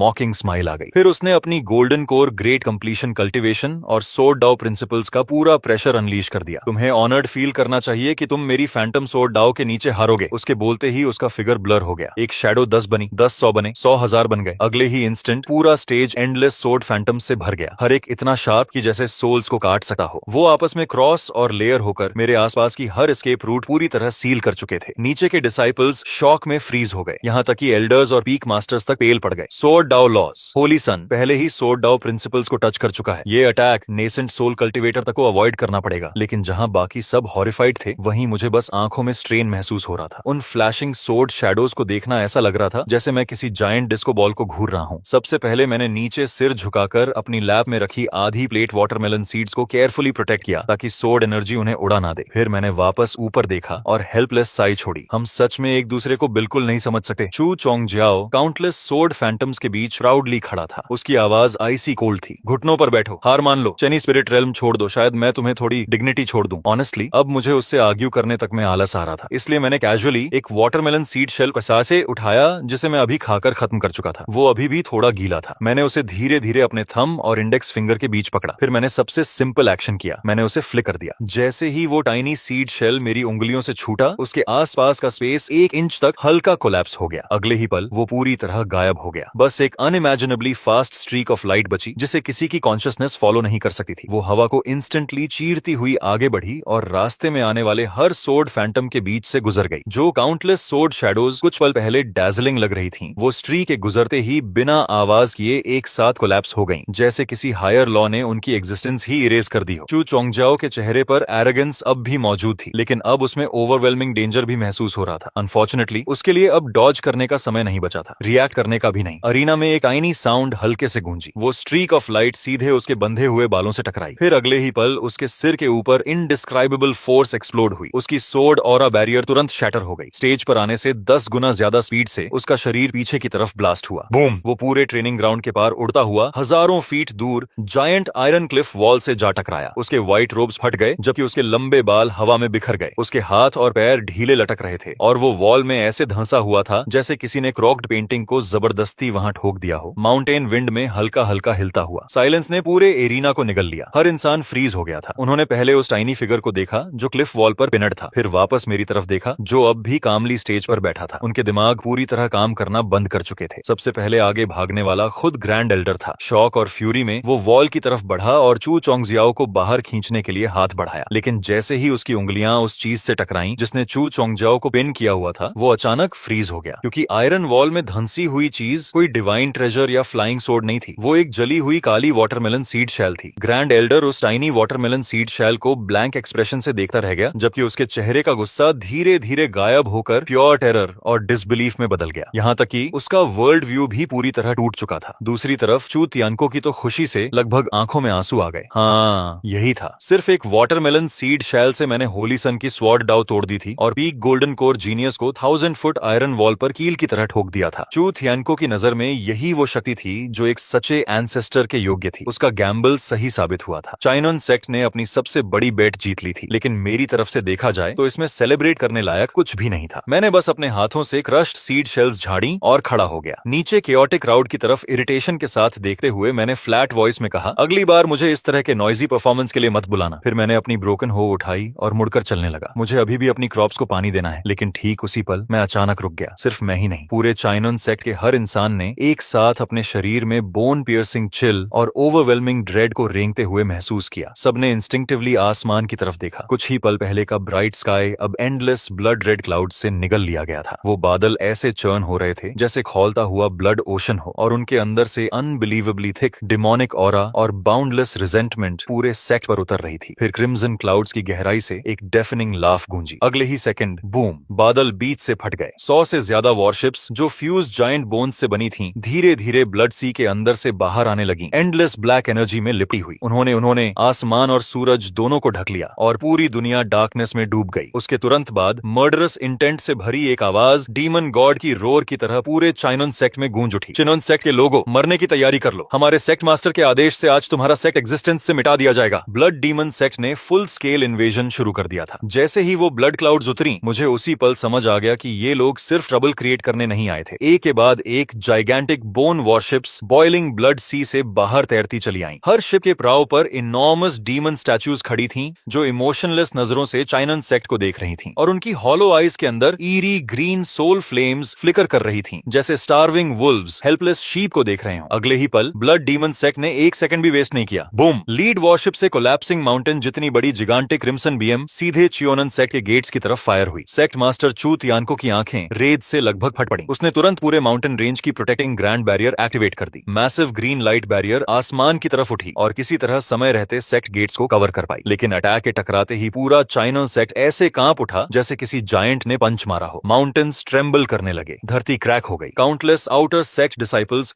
सिर्फ शॉक वेव की फोर्स से ही खून उगलकर गिर पड़े। उससे भी बुरी बात, बैरियर की लाइट विजिबली डिम हो गई। फिर ब्लड क्लाउड्स के अंदर से वही कोल्ड लाफ दोबारा गूंजी। ब्लड डीमन सेक्ट ने आखिर अपना ट्रम्प कार्ड रिवील कर दिया। 3000 साल पहले उन्होंने सीक्रेटली चाइनन सेक्ट की बैरियर में इन्फिल्ट्रेट करके उसके कोर के अंदर ब्लड फील्ड सीड्स प्लांट कर दिए थे। उन्होंने इस वॉर को हजारों साल तक सिर्फ इसीलिए प्रिपेयर किया था ताकि पूरे सेक्ट को एग्जिस्टेंस से पूरी तरह मिटा सकें। वॉइस खत्म भी नहीं हुई थी कि सारे 100 बोन वॉरशिप्स ने एक साथ फायर कर दिया। एंडलेस क्रिम्सन बीम्स अपोकलिप्स के मीटियर्स की तरह बरसने लगी। ग्रीन बैरियर पर तेजी से क्रैक्स फैलने लगी और पैनिक ने पूरे सेक्ट को तुरंत निगल लिया। डिसिपल्स टेरर में चीखते हुए भागने लगे, डेस्परेटली एस्केप करने की कोशिश करते हुए। लेकिन उन्हें पास से पता चला कि माउंटेन के चारों तरफ बोन वॉरशिप्स ने सेक्ट के हर रास्ते को कंप्लीटली सील कर दिया था। कुछ लोग रोने लगे, कुछ डिस्पेयर में गिर गए और कुछ डर के मारे अपना दिमाग खो बैठे। ग्रेट एल्डर पैल फेस और ट्रेम्बलिंग वॉइस के साथ लड़खड़ाता हुआ चिन्माचियो तियानको के पास पहुंचा। सेक्ट मास्टर, सरेंडर कर दीजिए। अगर ऐसा ही चलता रहा तो सेक्ट का हर इंसान मर जाएगा। लेकिन वो वर्ड्स सुनते ही चू तियानको की आंखों में आग और भड़क उठी। चुप रहो, उसने ग्रेट एल्डर को जोर से धक्का दे दिया। ग्रीन क्लाउड सेक्ट में सिर्फ ऐसे सेक्ट मास्टर्स होते हैं जो लड़ते हुए मरते हैं। यहाँ सरेंडर करने वाले सेक्ट मास्टर्स नहीं होते। ये कहने के बाद उसने अचानक चेनी पी की दिशा में देखा। उसके दिल में अब वही उनकी आखिरी उम्मीद थी। तुम सब चाहे कुछ भी हो, बैरियर कोर की रक्षा करो। मैं एंसेस्टर से मदद मांगने जा रहा हूँ। चू तियानको अपनी पूरी स्पीड से उड़ पड़ा। डेस्परेशन में लगभग इनकमिंग क्रिम्सन बॉम्बार्डमेंट से टकराते टकराते बचा। लेकिन जब वो आखिर चेनी स्पिरिट रेल्म के एंट्रेंस पर पहुंचा, वो पूरी तरह फ्रीज हो गया। केव एंट्रेंस के सामने 3 इनॉर्मस स्टोन्स रखे थे, हर एक छोटे माउंटेन जितना बड़ा, और वो perfectly side by side arrange थे। सबसे इरिटेटिंग बात ये थी कि उन जायंट स्टोन्स पर 2 बड़े टेढ़े मेढ़े शब्द करव किए गए थे, एंटी थेफ्ट। चू तियानको कुछ पल तक उन वर्ड्स को ब्लैंक एक्सप्रेशन के साथ घूरता रहा। फिर उसने दांत भींचकर अपनी प्राइमोर्डियल सोल कल्टीवेशन की पूरी ताकत के साथ एक स्टोन पर पाम स्ट्राइक मारी। लेकिन स्टोन जरा सा भी नहीं हिला। उल्टा इम्पैक्ट इतना भयानक था कि उसकी इंटरनल एनर्जी केओटिक हो गई और वो लगभग वहीं खून उगल देता। तभी उसे हॉरर के साथ एहसास हुआ कि ये कोई स्पेल या मैजिकल रिस्ट्रिक्शन नहीं था, ये लिटरली सिर्फ 3 ऑर्डिनरी रॉक्स थे। फर्क बस इतना था कि हर रॉक अब्सर्डली हैवी थी, इतनी हैवी कि एक प्राइमोर्डियल सोल कल्टिवेटर भी उसका वजन कॉम्प्रिहेंड नहीं कर सकता था। चू तियन को पूरी तरह फ्रीज हो गया। उसी पल उसे आखिर समझ आया, ये कोई बैरियर नहीं था जिसे सीनियर ने डिलिबरेटली लगाया हो। मैंने तो बस कैजुअली 3 रॉक्स एंट्रेंस के सामने शव कर दिए थे और बाहर क्या हो रहा है उसे पूरी तरह भूल चुका था। उधर माउंटेन के बाहर मचे केओस से कंप्लीटली अनअवेयर मैं खुद से हमिंग करता हुआ सेक्रेड स्प्रिंग से 2 जायंट बकेट्स में पानी भरकर ला रहा था। बाहर एक्सप्लोजन्स लगातार हेवेंस और अर्थ को शेक कर रहे थे, लेकिन जब मैंने डार्क एंड स्काई की तरफ देखा तो मुझे बस लगा कोई मैसिव स्टॉर्म आने वाला है। साला वेदर भी हर वक्त बदलता रहता है। बकेट्स भरने के बाद मैं उन्हें फील्ड्स की तरफ लेकर चला। पिछले कुछ दिनों में मुझे जिस चीज पर सबसे ज्यादा प्राइड थी वो सेक्ट नहीं था, स्पिरिट रेल्म नहीं था, ना ही वो सो कॉल्ड सेक्रेड लैंड। वो था इरिगेशन कैनाल, जिसे मैंने पूरे 3 दिन लगाकर पर्सनली डिग किया था। हो का हर स्ट्राइक परफेक्टली प्रिसाइज था, लाइंस बिल्कुल स्ट्रेट थी, डेप्थ पूरी तरह यूनिफॉर्म थी और हर एंगल से वो कैनाल अनबिलीवेबली ब्यूटीफुल लगती थी। ऑनेस्टली मेरी नजर में वो मास्टरपीस थी। मैंने तो पूरा प्लान भी बना लिया था, आज स्पिरिट स्प्रिंग वाटर कैनाल के थ्रू डायरेक्ट करूंगा और कल आखिरकार हाफ सीड प्रॉपर्ली प्लांट कर पाऊंगा। लेकिन अगले ही पल जो हुआ उसका अंदाजा किसी ने नहीं लगाया था। जैसे ही मैं कैनाल एंट्रेंस में सेक्रेड स्प्रिंग वाटर डालने के लिए झुका, अचानक ऊपर से ईयर स्प्लिटिंग हाउल गूंज उठा। इंस्टिंक्टिवली मैंने सिर उठाया। एक जिगांटिक क्रिम्सन स्फीयर ऑन फ्लाइट सीधे चेनी पी की तरफ गिर रही थी। बूम! एक्सप्लोजन ने पूरे माउंटेन रेंज को वायोलेंटली शेक कर दिया। वो सीधे मेरी फील्ड के बगल में आकर फटी। ब्लास्ट वेव ने मुझे पीछे फेंक दिया, जबकि दोनों बकेट्स मेरे हाथों से उड़ गईं और पूरा सेक्रेड स्प्रिंग वाटर हर तरफ बिखर गया। मैंने खुद को संभाला और धीरे धीरे नीचे देखा, फिर मैं फ्रीज हो गया। वो कैनल जिसे खोदने में मैंने पूरे 3 दिन लगाए थे, वो परफेक्ट कैनाल जिस पर मुझे इतना प्राइड था, वो कैनल जिससे मैं अपने सीड को बचाने वाला था, अब उसके बीचों बीच एक मैसिव स्मोकिंग क्रेटर बना हुआ था। कैनल बर्बाद हो चुकी थी, पानी खत्म हो गया था। सेक्रेड स्प्रिंग वाटर जिसे मैं इतनी मेहनत से उठाकर लाया था, वो यूजलेसली स्मोकिंग होल के अंदर बह गया और पूरी तरह गायब हो गया। उसी पल बाहर की कैनन फायर, वॉर की स्क्रीम्स और माउंटेन बैरियर के थंडरस कोलैप्स की आवाजें मुझे बहुत दूर की चीज लगने लगी। मैं बस डिस्ट्रॉयड कैनाल को स्टेयर करता रहा। धीरे धीरे मेरे चेहरे की स्माइल गायब हो गई। बहुत लंबी साइलेंस के बाद मैंने आखिर सिर उठाया। मेरी नजर पूरे चेनी पीक से होती हुई माउंटेन बैरियर के पार गई और सीधे स्काई में फ्लोटिंग उस बोन वॉशे पर जाकर रुकी जिसकी कैनन अभी भी स्मोक छोड़ रही थी। मैंने उस कैनल को पूरे 3 दिन लगाकर खोदा था। मेरी आवाज बेहद क्वाइट थी, इतनी क्वाइट कि ऐसा लग रहा था जैसे मैं सिर्फ खुद से बात कर रहा हूँ। ऊपर उड़ने वाले हरामियों, अब तुम लोगों ने सच में मुझे गुस्सा दिला दिया है। ये कहने के बाद मैंने अपनी ब्रोकन हो नहीं उठाई। मैंने बकेट्स ठीक करने की भी कोशिश नहीं की। उसकी जगह मैं कामली फील्ड के पीछे की तरफ चल पड़ा। वहां सेक्रेड माउंटेन स्टोन खड़ी थी जो चिनोन सेक्ट की फाउंडेशन से ही मौजूद थी। लेजेंड्स के अनुसार 1 लाख यूएन यिंग कल्टिवेटर्स भी मिलकर उसे जरा सा नहीं हिला सकते थे। दूसरी तरफ ब्लड डीमन सेक्ट के मेन फ्लैगशिप पर वाइल्ड सेलिब्रेशन चल रही थी। जिसने शॉट फायर किया था वो डेमोनिक कल्टिवेटर प्राउडली अपनी अचीवमेंट के बारे में ब्रैग कर रहा था। वन आइड कैप्टन को लगा उन्होंने बस ग्रीन क्लाउड सेक्ट माउंटेन के पीछे किसी अर्थ वेन नोड को हिट किया है। जोर से हंसते हुए उसने तुरंत सभी बोन वॉरशिप्स को स्पिरिट कैनन्स रिचार्ज करने और रियर माउंटेन्स पर बिना रुके बॉम्बार्डमेंट जारी रखने का ऑर्डर दे दिया। उनकी नजर में ग्रीन क्लाउड सेक्ट अब बस ऐसा फूड था जो उनके मुंह के अंदर आ चुका था। वो उसे जैसे चाहे कर्व कर सकते थे। लेकिन अगले ही पल नीचे से डिस्टर्बेंस शुरू हुई। सबसे पहले कुछ इनर सेक्ट डिसिपल्स ने नोटिस किया कि कुछ गलत हो रहा है। जैसे ही उन लोगों ने अचानक पीछे मुड़कर देखा, उन्होंने मेरे पीछे मौजूद सेक्रेड गार्डियन स्टोन को धीरे धीरे जमीन से ऊपर उठते हुए देखा। वहां कोई मैजिकल लाइट नहीं थी, कोई स्पिरिचुअल एनर्जी नहीं थी, कल्चरेशन पावर का जरा सा भी निशान नहीं था। मैं उसे सिर्फ अपनी शुद्ध ताकत से उठा रहा था। उस विशाल पत्थर के नीचे मेरी बाहों की नसें हिंसक तरीके से उभर चुकी थीं। मेरे पैर जमीन के अंदर तक धंस गए थे और मेरे पैरों के दबाव से आसपास की धरती लगातार टूट रही थी। फिर मैंने धीरे धीरे उस सेक्रेड स्टोन को, जो किसी छोटे पहाड़ जितना बड़ा था, अपने कंधे पर रख लिया। जैसे ही सबने वो दृश्य देखा, उनकी सोच पूरी तरह खाली हो गई। यहाँ तक कि चू तियन को भी अविश्वास में जम गया। तभी उसे आखिर समझ आया कि पहले गेट पर वो 3 स्टोन बैरियर्स क्यों नहीं हिला पाया था, क्योंकि मेरी नजर में वो सिर्फ छोटे कंकड़ थे। आसमान में मौजूद ब्लड डीमन इंसेक्ट फैक्शन के लोग भी नीचे हो रही इस घटना को देख चुके थे। वो एक पल के लिए रुके और फिर जोर जोर से हंसने लगे। उनमें से एक ने मजाक उड़ाते हुए कहा, नीचे वो छोटा कीड़ा क्या कर रहा है? क्या वो सच में हम पर पत्थर फेंकने वाला है? दूसरा और भी जोर से हंसा। कितना पैथेटिक है, मरने वाला है फिर भी ऐसे खेल खेल रहा है। साइक्लोप्स केबिन मास्टर के चेहरे पर अभी ताना मारती हुई मुस्कान आई ही थी कि तभी मैं आखिरकार हिला। मैंने अपने पैरों को नीचे दबाया, कमर मोड़ी और अपने पूरे शरीर की हर एक ताकत को एक भयानक फोर्स में इकट्ठा कर लिया, जैसे मैं किसी परफेक्ट थ्रोइंग स्टांस में प्रवेश कर चुका हूँ। अगले ही पल मैंने सब कुछ छोड़ दिया। एक कान फाड़ देने वाला धमाका गूंज उठा। मेरे पैरों के नीचे का 10 मीटर इलाका तुरंत आधा फुट जमीन में धंस गया और 1 लाख जिन से ज्यादा भारी सेक्रेड स्टोन मेरे हाथों से निकलते ही गायब हो गया। उसके ठीक बाद आग की लंबी पूंछ छोड़ता हुआ एक जलता हुआ हुआ मीटियर आसमान को चीरते हुए ऊपर की तरफ बढ़ा, जैसे किसी ने उल्का पिंड को जबरदस्ती वापस स्वर्ग में फेंक दिया हो। वो बहुत तेज था, इतनी तेज कि विश्वास करना मुश्किल था। ब्लड डीमन फ्लैगशिप का अलार्म अभी बजना शुरू ही हुआ था, लेकिन शिप को चलाने वाले लोग प्रतिक्रिया तक नहीं दे पाए। वो इतना तेज था कि डिफेंसिव फॉर्मेशन एक्टिवेट होने का मौका तक नहीं मिला। सबसे पहले साइक्लॉप्स कैबिन मास्टर के चेहरे का भाव टूटा, उसके बाद पूरी दुनिया हिला देने वाला इम्पैक्ट हुआ। वहाँ कोई फैंसी मैजिक नहीं थी, कोई स्पेशल एबिलिटी नहीं थी, सिर्फ सीधी और शुद्ध टक्कर थी। लेकिन क्योंकि वो इतनी शुद्ध थी, उसके पीछे की काइनेटिक फोर्स बेहद डरावनी बन चुकी थी। बोन शिप के आगे का आर्मर तुरंत अंदर की तरफ धंस गया, पूरी कील से टूटने और मरोड़ने की भयानक आवाज निकली और फ्लैगशिप बीच से सीधा दो हिस्सों में फट गया। वो विशाल शिप उसी जगह पर विस्फोट के साथ बिखर गया। अनगिनत डीमन कल्टिवेटर्स को प्रतिक्रिया देने का मौका तक नहीं मिला और वो डिस्ट्रॉयड बोन शिप के साथ नीचे गिर पड़े, जबकि बाकी कई लोग 10,000 मीटर ऊंचाई से ऐसे नीचे गिरे जैसे आसमान से डंपलिंग्स बरस रहे हों। वो चिन बियॉन्सेज सेक्ट के गेट्स के अंदर और बाहर जोर से टकराए और तुरंत मर गए। अचानक आसमान का एक बड़ा हिस्सा पूरी तरह खाली हो गया और उसी दौरान मैं चेनी पीक पर खड़ा शांत तरीके से अपना हाथ नीचे कर चुका था। मेरे चेहरे पर जरा सा भी इमोशन नहीं था। मैंने तो अपनी हथेली से धूल तक ऐसे झाड़ी जैसे रास्ते में पड़ा कोई सड़ा हुआ लकड़ी का टुकड़ा हटाया हो। फिर मैंने सिर उठाकर बाकी बोन शिप्स की तरफ देखा और बेहद शांत आवाज में कहा, मेरी कैनाल के बदले सिर्फ एक शिप काफी नहीं है। अब जब तुम सब यहाँ आ ही गए हो तो वापस जाने की कोशिश मत करना। उसके बाद जो हुआ उसे पूरा चीनियन सेक्ट अपनी जिंदगी में कभी नहीं भूल पाया। मैं पहाड़ के किनारे तक चला गया और इस बार मैंने उससे भी बड़ा पत्थर चुना जिसकी पकड़ ज्यादा आरामदायक थी। मैंने उसे आसानी से उठाया, एक पल हाथ में तौला और फिर दोबारा फेंक दिया। उसके बाद तीसरा पत्थर आया। अकेले, बिल्कुल अकेले, मैंने कल्टीवेशन वर्ल्ड की सबसे पागल एंटी एयर बैटल शुरू कर दी। छोटे पत्थरों का वजन दर्जनों टन था, जबकि बड़े पत्थर सैकड़ों टन भारी थे। अगर मुझे कोई पहाड़ी चट्टान पसंद आ जाती तो मैं उसे पीछे के पहाड़ से जड़ समेत उखाड़ देता और एम्यूनिशन की तरह इस्तेमाल कर लेता। बूम! एक के बाद एक आग से जलते विशाल पत्थर लंबी आग की पूंछ के साथ आसमान में ऊपर की तरफ उड़ रहे थे, जैसे धरती खुद उल्टी मीटियोर शावर बरसा रही हो। वहाँ कोई मैजिक एक्सचेंज नहीं था, कोई स्पिरिचुअल टेक्निक्स की भिड़ंत नहीं थी, सिर्फ वजन और स्पीड थी। और उसी पल सबको आखिर एहसास हुआ कि जब ये दोनों चीजें अपनी सीमा से आगे पहुंच जाती हैं, तब स्पिरिचुअल शील्ड्स, मैजिकल डिफेंसेस, यहाँ तक कि डीमन शिप्स का आर्मर भी सिर्फ कागज बनकर रह जाता है। एक बोन शिप हवा में ही विशाल पत्थर से टकराकर चकनाचूर हो गई और तुरंत फायरवर्क्स की तरह फट गई। बाकी दो बोन शिप्स बेतहाशा दाएं बाएं बचने की कोशिश कर रही थीं, लेकिन आखिर में उनसे भी बड़ा पत्थर दोनों को एक साथ आर पार चीर गया, जैसे बारबेक्यू मीट को सींक में पिरो दिया गया हो। और फिर उनकी पूरी बॉडीज आसमान से टूटकर नीचे गिर पड़ी। कुछ डीमन कल्टिवेटर्स किसी तरह उन शिप्स से बचकर बाहर निकलने में कामयाब हो गए, लेकिन वो अपनी पावर्स इस्तेमाल करना शुरू भी नहीं कर पाए थे कि उन विशाल उड़ते पत्थरों से पैदा हुई भयानक विंड प्रेशर ने उनके शरीरों को वहीं चकनाचूर कर दिया और उन्हें राख में बदल दिया। ब्लड डीमन इंसेक्ट सेट का घमंड इतनी तेजी से डर और फिर पूरी निराशा में बदल गया जितनी तेजी से उनकी बोन शिप्स टूट रही थीं। किसी ने दहशत में चिल्लाते हुए कहा, भागो, ये कोई युद्ध नहीं है, ये मैसेकर है। एक और आदमी बुरी तरह घबराकर चिल्लाया, वो इंसान नहीं है, वो डीमन है। लेकिन अब ये समझने का उनके पास कोई मतलब नहीं था, क्योंकि तब तक मैं पत्थर फेंकने में और भी ज्यादा स्किल्ड हो चुका था। ग्रीन क्लाउड सेक्ट के पीछे का पूरा पहाड़ धीरे धीरे मेरे हाथों से समतल होता जा रहा था, जबकि आसमान में मौजूद बोन शिप्स की संख्या लगातार कम होती जा रही थी। चूतियान को वहीं खड़ा सामने हो रही हर चीज को खाली नजरों से देख रहा था और शौक व एडमिरेशन की वजह से उसकी आंखों से धीरे धीरे आंसू बह रहे थे। वो लगातार बड़बड़ाए जा रहा था, सच्ची शक्ति सरल होती है, वो अपने सबसे शुद्ध रूप में लौटी है, यही इमॉर्टल का तरीका है। तभी मेरे हाथ ने कैजुअली एक और विशाल पत्थर पकड़ लिया, लेकिन जैसे ही चूतियानको ने उसे साफ देखा, उसका चेहरा अचानक जम गया। उसने कांपती आवाज में कहा, सीनियर, मुझे लगता है वो मेरा मेडिटेशन चेंबर है। लेकिन उसके बोल खत्म होने से पहले ही उसका मेडिटेशन रूम आग की लंबी पूंछ छोड़ता हुआ आसमान में उड़ चुका था और सिर्फ एक टक्कर में उसने भागने की कोशिश कर रही 3 बोन शिप्स को पूरी तरह तबाह कर दिया। चानो का पूरा शरीर बुरी तरह कांप उठा। फिर उसके चेहरे पर और भी गहरी एडमिरेशन और डर भर गया। उसने धीरे से कहा, अविश्वसनीय, सच में अद्भुत थ्रोइंग टेक्निक। सीनियर की डिवाइन पावर में थोड़ा भी योगदान देना मेरे लिए सबसे बड़ा सम्मान है। कुछ समय बाद ब्लड डीमन सेट की वो सैकड़ों बोन शिप्स, जिन्होंने कभी पूरे आसमान को ढक लिया था, अब सिर्फ 3 बुरी तरह डैमेज्ड शिप्स में बदल चुकी थीं, जो होराइजन के किनारे किसी तरह बचने की कोशिश कर रही थीं। मैंने पास पड़ा आखिरी बड़ा पत्थर उठाया और एक ही वार में सब खत्म करने की तैयारी की, लेकिन तभी अचानक पूरा आसमान अंधेरा हो गया। ये स्टॉर्म क्लाउड्स की वजह से नहीं था, ना ही मौसम खराब हुआ था। ये अंधेरा ताजा खून की तरह गाढ़ा और चिपचिपा था और बिना किसी वार्निंग के उसने पूरी दुनिया को निगल लिया। उसके बाद हेवन से नेसेंट सोल रेल्म से भी कहीं ज्यादा भयानक प्रेशर नीचे उतरा। हवा में उड़ रहे वो विशाल पत्थर अचानक अपनी जगह पर रुक गए। अगले ही पल वो बिना आवाज किए धूल में बदल गए। आसमान से ठंडी बारिश गिरने लगी और एक प्राचीन, भारी और बेहद क्रोधित आवाज सीधे हर इंसान इंसान की आत्मा के अंदर गूंज उठी। मेरे ब्लड डीमन सेक्ट की फाउंडेशन को नष्ट करने की हिम्मत किसने की? अगले ही पल पूरी दुनिया हिंसक तरीके से मुड़ने और टूटने लगी। सेक्ट गेट्स, ट्रेनिंग ग्राउंड्स, टूट चुकी बोन शिप्स के अवशेष, आसमान, धरती, सब कुछ ऐसा लग रहा था जैसे किसी अदृश्य हाथ ने पूरी दुनिया को कुचलकर दोबारा बना दिया हो। जब सबने दोबारा होश संभाला तब उनके पैरों के नीचे लाइमस्टोन की जमीन नहीं थी, बल्कि उबलता हुआ ब्लड सी था जिसमें हड्डियां और लाशें तैर रही थीं। हमारे ऊपर अब आसमान नहीं था, बल्कि घूमता हुआ विशाल क्रिम्सन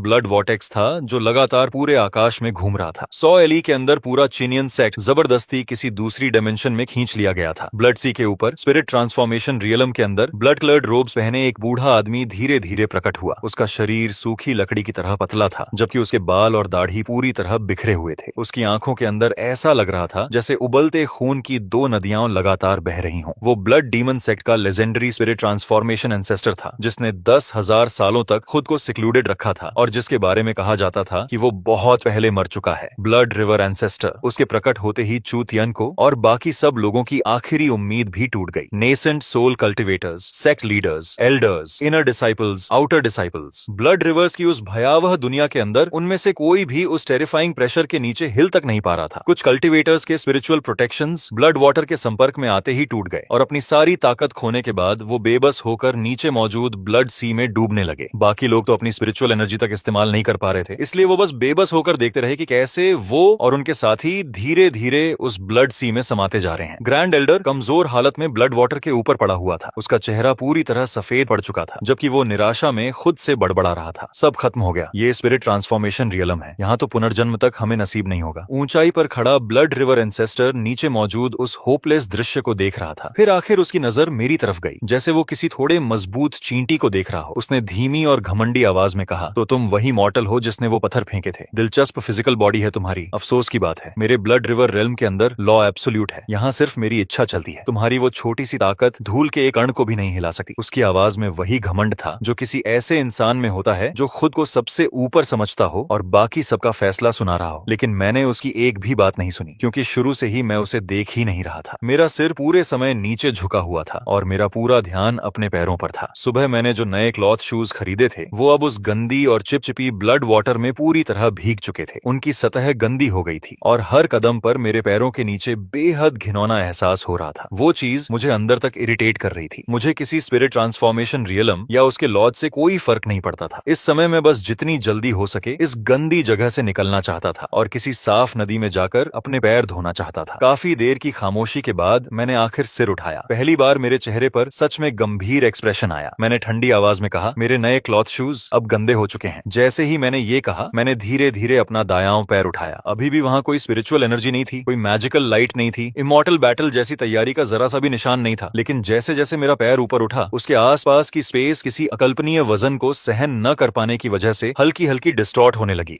मेरी पैंट का कपड़ा अचानक फट गया और धीरे धीरे मेरी टांग की मसल्स दिखाई देने लगी, जैसे स्वर्ग ने खुद ब्लैक आयरन को फौज करके उन्हें बनाया हो। अगले ही पल मैंने अपने नीचे मौजूद उस एंडलेस ब्लड सी की तरफ देखा और पूरी ताकत से पैर पटक दिया। बूम! वो स्टॉम्प ऐसा नहीं लगा जैसे किसी ने जमीन पर कदम रखा हो। ऐसा लगा जैसे पूरी दुनिया पर किसी विशाल हथौड़े से सीधा वार किया गया हो। ब्लड ओशन की सतह पर सफेद शॉक वेव फट पड़ी और जहां जहां वो गुजरी वहां मौजूद वो एंडलेस ब्लड सी जो नेसेंट सोल कल्टिवेटर्स तक को फंसा सकती थी, एक पल भी टिक नहीं पाई। वो भयानक हीट और एक्सप्लोसिव फोर्स की वजह से तुरंत भाप में बदलकर गायब हो गई। सिर्फ एक स्टॉम्प में पूरा ब्लड सी सूख गया। उसके ठीक बाद पूरा ब्लड रिवर रेल्म हिंसक तरीके से टूटने लगा। वो डिमेंशन ऐसे मुड़ने लगी जैसे किसी विशाल हथौड़े ने सीधे उसके बीच में प्रहार किया हो और हर तरफ अनगिनत क्रैक्स फैल गए। ब्लड रिवर एंसेस्टर के चेहरे पर मौजूद घमंड उसी पल जम गया। अगले ही क्षण पूरी स्पेस टूटकर बिखर गई और रेल्म के लॉज की रीबाउंड फोर्स सीधे उसी पर वापस आ गिरी। उसकी ऑरा बेहद कमजोर हो गई और उसके शरीर को तुरंत इरिवर्सिबल डैमेज पहुंच गया। सबकी नजर एक पल के लिए धुंधली हुई और जब सबने दोबारा होश संभाला तब हम फिर से चीनियन सेक्ट के ट्रेनिंग ग्राउंड्स के अंदर खड़े थे। हमारे ऊपर वही चमकता हुआ आसमान मौजूद था, जैसे कुछ देर पहले वाला ब्लड सी सिर्फ कोई बुरा सपना रहा हो। लेकिन आसमान में तैरता हुआ ब्लड रिवर एंसेस्टर अब इतना फीका पड़ चुका था कि वो किसी धुएं की लकीर जैसा लग रहा था जो कभी भी गायब हो सकती थी। वो मुझे ऐसी नजरों से घूर रहा था जिनमें अब सिर्फ अंतहीन डर बचा था। उसने कांपती आवाज में कहा, तुमने कभी स्पिरिचुअल पावर इस्तेमाल ही नहीं की, तुमने लॉस पर भरोसा नहीं किया, फिर तुम्हारी ताकत ने स्पेस तक को कैसे कुचल दिया। लेकिन वो अपनी बात पूरी कर पाता उससे पहले ही उसके इमॉर्टल बॉडी पर बची हुई आफ्टर शॉक टूट पड़ी। एक जोरदार धमाके के साथ उसका शरीर और आत्मा दोनों राख में बदलकर आसमान में बिखर गए। उसके पीछे सिर्फ एक हल्की चमकती हुई स्टोरेज रिंग बची, जो आसमान से गिरते हुए साफ मेटालिक लैंग की आवाज के साथ जमीन पर लुढ़क गई। उसके अंदर एक डिवाइन ट्रांसफॉर्मेशन एंसेस्टर की पूरी संपत्ति मौजूद थी। चीनियन सेक्ट के बचे हुए हर इंसान की नजर उस रिंग पर जम गई और उनकी सांसें अनजाने में भारी होने लगी। फिर मैं धीरे धीरे उसकी तरफ बढ़ा और सबके दिल लगभग रुक गए। उन्हें लगा कि आखिरकार अब मैं भी किसी इमॉर्टल ट्रेजर में दिलचस्पी दिखाऊंगा। लेकिन जब मैं उस रिंग तक पहुंचा तो मैंने उसे एक बार देखा तक नहीं। मैंने उसे बस रास्ते में पड़े छोटे कंकड़ की तरह कैजुअली ठोकर मारकर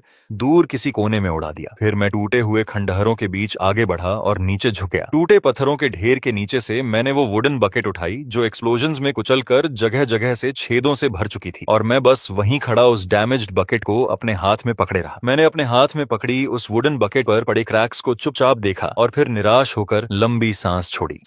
अब मुझे दोबारा टाउन जाकर नई बकेट खरीदनी पड़ेगी। उस भयानक बैटल के बाद पूरा चीनियन सेक्ट इतना शांत हो गया था कि वो साइलेंस भी अजीब लग रही थी। लेकिन वो खामोशी ज्यादा देर तक नहीं टिकी। अगले ही पल चू तियन को अचानक पागलों की तरह मेरी तरफ भागा और जमीन पर घिसटते हुए सीधे मेरे सामने आकर गिर पड़ा। उसने मेरे पैर को कसकर पकड़ लिया और बुरी तरह उलझी हुई आवाज में बोलने लगा, सीनियर ग्रेट एंसेस्टर मास्टर, कृपया इस डिसाइपल का सम्मान स्वीकार कीजिए। जैसे ही उसने ऐसा किया, उसके पीछे मौजूद हजारों डिसाइपल्स एक साथ घुटनों पर गिर पड़े। ऐसा लग रहा था जैसे इंसानों का अंतहीन समुद्र जमीन पर झुक गया हो और उनकी आवाजों की गूंज से माउंटेन गेट्स तक कांप उठे। Welcome back great ancestor master, कृपया हमें माफ कर दीजिए एंसेस्टर मास्टर, एंसेस्टर मास्टर। इतना शोर सुनकर मेरा सिर दर्द करने लगा। मैंने नीचे चू तियन को की तरफ देखा जो पूरी ताकत से मेरे पैर से चिपका हुआ था। मैंने हल्का सा भौहें सिकोड़कर अपना पैर झटका, छोड़ो, लेकिन उसने छोड़ने के बजाय और कसकर पकड़ लिया। एंसेस्टर मास्टर, आप हमारे चीनियन सेक्ट के हेवंस हैं, आप कल्टीवेशन के रास्ते पर हमारे गाइड हैं। अब मुझे उसकी बातें सुनने में आलस आने लगा था। मैंने घुटनों पर झुकी भीड़ की तरफ नजर घुमाई और शांत आवाज में कहा, आज के बाद जो भी चेनी पीक पर चढ़कर मेरी फार्मिंग डिस्टर्ब करेगा, मैं उस पर पत्थर फेंकूंगा। पूरा इलाका तुरंत शांत हो गया। अगले ही सेकंड सबको वो भयानक दृश्य याद आ गया जब जलते हुए मीटियर्स जमीन से आसमान की तरफ उड़ रहे थे। चू तियन को ऐसे उछला जैसे उसे बिजली लग गई हो। उसने तुरंत मेरा पैर छोड़ दिया, 3 कदम पीछे हटकर दोबारा ठीक से घुटनों पर बैठ गया और जोर से बोला, यह डिसाइपल सम्मान पूर्वक एंसेस्टर मास्टर के आदेश का पालन करेगा। उस दिन के बाद चेनी पीक पूरे चीनियन सेक्ट की सबसे सेक्रेड और सबसे टेरिफाइंग जगह बन गई। सिर्फ डिसाइपल्स और एल्डर्स ही नहीं, बल्कि ऊपर उड़ने वाले पक्षी तक उस इलाके से बचकर निकलते थे। धीरे धीरे सेक्ट के अंदर एक अजीब ट्रेडिशन भी बन गया। कल्टीवेशन शुरू करने से पहले डिसाइपल्स पहले चेनी पी की दिशा में सम्मान से झुकते थे, लेकिन मुझे इन सब चीजों की परवाह करने का समय ही नहीं था। मैं इरिगेशन चैनल्स ठीक करने, फार्मलैंड रिपेयर करने और उस आधी मरी हुई स्पिरिचुअल रूट को दोबारा जिंदा करने के तरीकों के बारे में सोचने में व्यस्त था। आधा महीना बीत गया और जैसे ही चीनियन सेक्ट धीरे धीरे उस बड़ी बैटल की तबाही से उबरने लगा, तभी अचानक जोंगजो से एक गोल्डन डिक्री सेक्ट के मेन हॉल में पहुंचा। तियन लैंड रियल्म के सबसे बड़े अपॉर्चुनिटीज में से एक सामने आने वाला था। एंशिएंट इमॉर्टल वेनेरेबल का सीक्रेट रियलम खुलने वाला था। जैसे ही ये खबर फैली, सेक्ट एल्डर्स पहले एक्साइटमेंट से भर गए, लेकिन थोड़ी ही देर बाद सबके चेहरे फिर निराशा से भर गए। चीनियन सेक्ट बहुत कमजोर था। वो जोंगजो की सेक्रेड लैंड्स और एंशिएंट क्लैंस के खिलाफ कैसे कम्पीट कर सकता था? वो फैक्शंस इमॉर्टल्स बनने के मौके के लिए लड़ रहे थे, जबकि अगर चीनियन सेक्ट अंदर गया भी तो शायद उन्हें कुछ भी हासिल नहीं होता। तभी अचानक चू तियन को ने उंगलियां चटकाईं और उसकी आंखें चमक उठी। एंसेस्टर मास्टर यहाँ हैं। उसकी वो एक लाइन सुनते ही सब जैसे अचानक जाग गए। सही बात थी, मैं यहाँ मौजूद था। कौन होली सन्स, कौन होली मेडन्स, कौन पियरलेस जीनियस, कौन सुप्रीम प्रोडिजीज। मेरे सामने क्या उनका भी वही हाल नहीं होता जो आसमान में उन बोन शिप्स का हुआ था? इसी वजह से चू तियन को ने तुरंत इंसेंस जलाया, स्नान किया, प्रॉपर रोब्स पहनी और सम्मान पूर्वक चेनी पी के बाहर आठ खड़ा हो गया। 3 स्टोन बैरियर्स के सामने खड़े होकर वो गहराई से झुका और जोर से बोला, यह डिसाइपल चू तियन को ग्रैंड एंसेस्टर मास्टर को एक महत्वपूर्ण बात बताना चाहता है। वो काफी देर तक आवाज लगाता रहा, लेकिन अंदर से कोई जवाब नहीं आया। आखिर खुद को रोक न पाने के बाद उसने सीधे अपना उद्देश्य बता दिया। एंसेस्टर मास्टर, एंशिएंट इमॉर्टल वेनेरेबल का सीक्रेट रियलम खुलने वाला है। हमारे चीनियन सेक्ट का भविष्य इसी अवसर पर निर्भर करता है। कृपया बाहर आइए। उसकी आवाज और भी पैशनेट हो गई। एंसेस्टर मास्टर, कृपया हमें लीड कीजिए। उन सभी जीनियसेस को हराइए और इमॉर्टल्स बनने का अवसर हासिल कीजिए। इस बार आखिर दरवाजा खुला। मैं जम्हाई लेते हुए बाहर निकला और कैजुअली उसकी तरफ देखा। मेरा जवाब सीधा था, मैं नहीं जा रहा। चू तियन को तुरंत घबरा गया। एंसेस्टर मास्टर,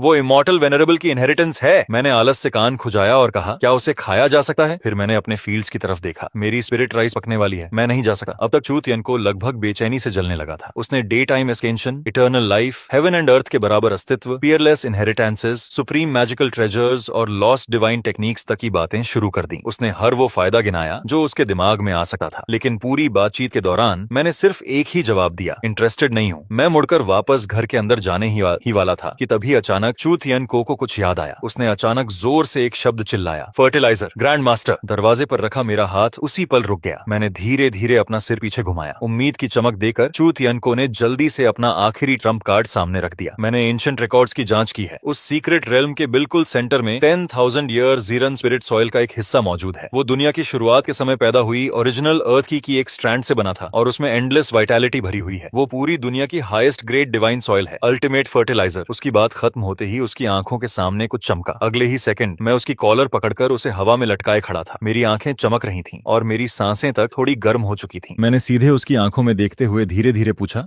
10,000 ईयर फर्टिलाइजर पक्का? मेरी पकड़ चू तियन को की कॉलर पर इतनी ज्यादा कस चुकी थी कि उसका दम लगभग घुटने लगा था और उसकी आंखें तक उलटने लगी थीं, लेकिन फिर भी उसने पूरी ताकत से सिर हिलाया। हाँ बिल्कुल, 10,000 जिन तो छोड़िए, उससे शायद 1,00,000 जिन तक की स्पिरिट राइस भी उगाई जा सकती है। ये सुनते ही मैंने तुरंत उसे छोड़ दिया और वो धड़ाम से जमीन पर गिर पड़ा। उसके बाद मैं तुरंत मुड़ा और तेजी से घर के अंदर चला गया। यहीं रुको। अंदर काफी देर तक चीजें उलट पलट करने की आवाज आती रही। कुछ देर बाद मैं आखिर बाहर निकला और इस बार मेरे कंधों पर 3 विशाल स्नेक स्किन सैक्स लटके हुए थे। उन सैक्स पर 3 साधारण शब्द लिखे थे, प्रॉस्परस एनी ब्रांड। दूसरे हाथ में मैंने एक हो पकड़ी हुई थी जिसे इतना ज्यादा पॉलिश किया गया था कि वो लगभग किसी ट्रेजर आर्टिफैक्ट की तरह चमक रही थी। मैंने जमीन पर बैठकर सांस संभाल रहे चू तियन को की तरफ देखा और छोटा सा जवाब दिया, बहुत बातें हो गई, चलो। 1 घंटे बाद चीनियन सेक्ट के गेट्स के सामने ट्रांसपोर्टेशन अरे एक्टिवेट हो चुका था। वहां सिर्फ 3 लोग जाने वाले थे। सेक्ट मास्टर चू तियन को गंभीर एक्सप्रेशन के साथ खड़ा था, जबकि उसके बगल में मौजूद चू चानियाओ के चेहरे पर अब वो घमंडी एटीट्यूड बिल्कुल नहीं बचा था, जिससे वो पहले सबको खुद से नीचे समझता था। जिस दिन उसे सिर्फ सनफ्लावर सीड से क्लिफ वॉल पर ठोक दिया गया था और उसने अपनी आंखों से मुझे बोन शिप्स तोड़ते और नेसेंट सोल डोमेन को चलते देखा था, उसी दिन से उसकी नजरों में मेरे लिए हॉस्टिलिटी की जगह पागलपन जैसी वर्शिप आ चुकी थी। और जहां तक मेरी बात थी, मैं ग्रुप के सबसे आगे खड़ा था, एक जायंट सैक कंधे पर लटकाए हुए और बाकी 2 सैक्स अपनी कमर से बांधे हुए। मेरे हाथ में वही चमकती हो थी, जबकि पैरों में अब भी वही टूटे हुए स्ट्रॉ सैंडल्स पड़े थे। मुझे देखकर बिल्कुल ऐसा नहीं लग रहा था जैसे मैं इमॉर्टल डेस्टिनी के लिए कंपटीशन में जा रहा हूं। मैं ज्यादा किसी ऐसे किसान जैसा लग रहा था जो फर्टिलाइजर खरीदने मार्केट जा रहा हो। और ऊपर से मैं इम्पेशेंट भी होने लगा था। जल्दी करो, तुम लोग इतने स्लो क्यों होने हो? अगर हम देर से पहुंचे और सारा फर्टिलाइजर पहले ही कोई ले गया तो? अचानक रोशनी की चमक फूटी और हम तीनों ट्रांसपोर्टेशन अरे के अंदर गायब हो गए। अगले ही पल हम जोंगो फॉलन इमॉर्टल वैली में पहुंच चुके थे। आसपास की स्पेस हल्की डिस्टॉर्ट हुई, जबकि स्पिरिचुअल लाइट हर तरफ फैल गई और वहां पहुंचते ही मुझे हेवन एंड अर्थ एनर्जी की इतनी घनी मौजूदगी महसूस हुई कि वो लगभग मेरे अस्तित्व के बिल्कुल उलट थी। पूरी वैली ग्रैंड इमॉर्टल ऑरा से भरी हुई थी। हर तरफ फ्रेशेस्ट ट्रेजर्स चमक रहे थे और ऑस्पिशियस लाइट पूरे इलाके को रोशन कर रही थी। ऊपर आसमान में सेक्रेड लैंड्स के होली सन्स 9 सिर वाले ड्रैगन्स द्वारा खींचे जा रहे गोल्डन चैरियट्स पर बैठे हुए थे, जबकि कुछ लोग 7 कलर्ड फ्लाइंग सोर्ड्स के ऊपर खड़े थे। इमॉर्टल सेक्स की होली मेडन्स बर्फ जैसी सफेद रोब्स पहने हवा में व्हाइट जे टावर्स पर सवार घूम रही थीं। एंशिएंट क्लैंस के एयर्स अजीब डिवाइन बीस्ट्स से घिरे हुए खड़े थे। उन सबके शरीरों के आसपास होली लाइट चमक रही थी और सिर्फ उनकी मौजूदगी ही बाकी लोगों को छोटा महसूस कराने के लिए काफी थी। ऐसा लग रहा था जैसे वो जन्म से ही दुनिया के सेंटर में खड़े होने के लिए पैदा हुए हों। धीरे धीरे उनकी नजरें हमारी तरफ मुड़ने लगीं। पहले उन्होंने बस कैजुअली चू तियन को और चू चानियाओ को देखा, जैसे वो कोई खास मायने ही नहीं रखे। लेकिन फिर उनकी नजर मुझ पर आकर टिक गई। एक ऐसा आदमी जो अपने पीछे जायंट स्नेक स्किन सैक्स घसीट रहा था, हाथ में हो पकड़े था, पैरों में टूटे स्ट्रॉ सैंडल्स पहने हुए था और ऐसे घूम रहा था जैसे कोई बूढ़ा किसान जिंदगी में पहली बार शहर आया हो। अगले ही पल पूरा fallen immortal valley मॉकिंग looks, ridicule और अविश्वास से भर गया और उन सबकी नजरें सीधे मुझ पर टिक चुकी थीं। थोड़ी देर की खामोशी के बाद पूरा फॉलन इमॉर्टल वैली अचानक जोरदार हंसी से गूंज उठा। सबसे पहले शेनो सेक्रेड लैंड का होली सन लॉन्ग एशियन 9 काले ड्रैगन्स द्वारा खींचे जा रहे गोल्डन चैरियट पर सवार होकर आया। उसके बाद याओची की होली मेडन सफेद जेड टावर पर बैठी हुई पहुंची। फिर शूसन सोर्ड सेक्ट का चीफ डिसाइपल आया, जो एक एंशिएंट सोर्ड के ऊपर खड़ा था, जिसकी सोर्ड एनर्जी सीधे हेवंस तक जा रही थी। हर होली सन और होली मेडन के चारों तरफ डैजलिंग डिवाइन लाइट चमक रही थी। उनकी एंट्रीज इतनी ग्रैंड थी कि हर नया आने वाला पिछले से ज्यादा इंपोजिंग लग रहा था। लेकिन जब बात मेरी आई, स्नेक स्किन सैक्स घसीटे हुए, हाथ में हो पकड़े टेलीपोर्टेशन प्लेटफॉर्म पर टूटे हुए स्ट्रॉ सैंडल्स पहनकर खड़े एक आदमी की, तो सबकी नजर एक साथ मुझ पर टिक गई। इसमें किसी की गलती भी नहीं थी। मैं सच में किसी ऐसे बूढ़े गांव वाले किसान जैसा लग रहा था जो शहर में सब्जी खरीदने आया हो। अगले ही पल हर दिशा से मॉकिंग लाफ्टर और रिडिक्यूल की आवाजें हम तीनों पर टूट पड़ी। क्या चीनियन सेक्ट में और कोई बचा नहीं? ये किसी गांव के किसान को यहाँ क्यों ले आए? उन सैक्स का क्या करेगा? स्पिरिट स्टोन्स भरने का प्लान है क्या? हा हा हा हा हा, शायद ये सच में यहाँ खेती करने आया है। ह्यूमिलिएशन से चू तियनको का चेहरा लाल हो गया, लेकिन उसने कोई कदम नहीं उठाया। हालांकि चू चान्याओ अब और बर्दाश्त नहीं कर पाया और तुरंत अपनी सोड खींच ली। अर्ली नेसेंट सोल कल्टीवेटर की सोड ऑरा सीधे आसमान में उठी और उसने अपनी सोड सबसे जोर से हंसने वालों की तरफ तान दी। कैओस शुरू होने ही वाला था कि मैंने कैजुअली हाथ बढ़ाकर उसके शोल्डर को हल्के से पकड़ लिया। इनसे बहस करके क्या मिलेगा? मैंने कंधे पर रखा सैक ठीक करते हुए जम्हाई ली, फिर बेहद गंभीर आवाज में बोला, जैसे मैं कोई बहुत जरूरी बात कर रहा हूं। अपनी ताकत बचाकर रखो, अंदर जाकर काफी सॉइल खोदनी पड़ेगी। चूचानियाओ एक पल के लिए जम गया, फिर चुपचाप स्वॉर्ड वापस शीथ में डालकर मेरे पीछे आकर खड़ा हो गया। लेकिन लॉन गोशन की नजरों में उस सीन का मतलब बिल्कुल अलग था। उसे साफ लगा कि मैं सिर्फ ट्रबल से बचने वाला कावर्ड हूं। मैंने अपनी सेक्ट के इकलौते लड़ने वाले इंसान को रोक दिया था और खुद पीछे हटना चुन लिया था। कावर्ड, उसने ठंडी आवाज में तिरस्कार से कहा। उसकी आंखें कंटेम्प्ट से भरी हुई थीं। लेकिन अगले ही पल उसने चुपचाप अपना प्रेशर छोड़ दिया। वो पीक गोल्डन कोर स्टेज की शक्ति थी, लेकिन उसी रेल्म के आम कल्टीवेटर से कहीं ज्यादा भयानक। वो इनविजिबल फोर्स किसी विशाल टाइडल वेव की तरह मेरी तरफ लूटी। वो चाहता था कि मैं सबके सामने घुटनों पर गिर जाऊं, लेकिन ह्यूमिलेशन तुरंत हुआ, बस मेरा नहीं। चू तियनको और चू चानियाओ दोनों का चेहरा तुरंत सफेद पड़ गया। उन्हें ऐसा लगा जैसे कोई विशाल माउंटेन उन पर गिर पड़ा हो और खड़े रहने के लिए उन्हें अपनी पूरी स्पिरिचुअल पावर इस्तेमाल करनी पड़ रही थी। लेकिन मेरे लिए वो पूरी तरह मीनिंगलेस था। माउंटेन्स क्रश कर देने वाला वो प्रेशर मेरे शरीर पर गिरा, लेकिन मुझे घुटनों पर झुकाना तो दूर, मेरे पुराने पैचवर्क क्लॉथ्स तक हल्के से नहीं हिले। सच कहूं तो मुझे थोड़ा ठंडा सा महसूस हुआ। पहले मैंने कैजुअली अपना कान खुजलाया, फिर नीचे झुककर अपने स्ट्रॉ सैंडल्स की स्ट्रैप्स कसने लगा। यहां तक कि मैंने वैली के आसपास ऐसे नजर दौड़ाई जैसे देख रहा हूं कि खेती के लिए कौन सी जमीन सबसे अच्छी रहेगी। लॉन गोशन का एक्सप्रेशन तुरंत बदल गया। पहले उसने गहरी भौहें सिकोड़ लीं, फिर उसने प्रेशर और बढ़ाया, यहां तक कि आसपास की स्पेस में वेव्स बनने लगीं। लेकिन मैं अब भी पूरी तरह अनइंटरेस्टेड दिख रहा था। इसी वजह से उसने तुरंत अपने दिमाग में दूसरी एक्सप्लेनेशन बना ली। तुम्हारे पास जरूर कोई बॉडी प्रोटेक्टिंग ट्रेजर है, कोई रेयर हेवनली आर्टिफैक्ट जो तुम्हारी असली ताकत छिपा रहा है।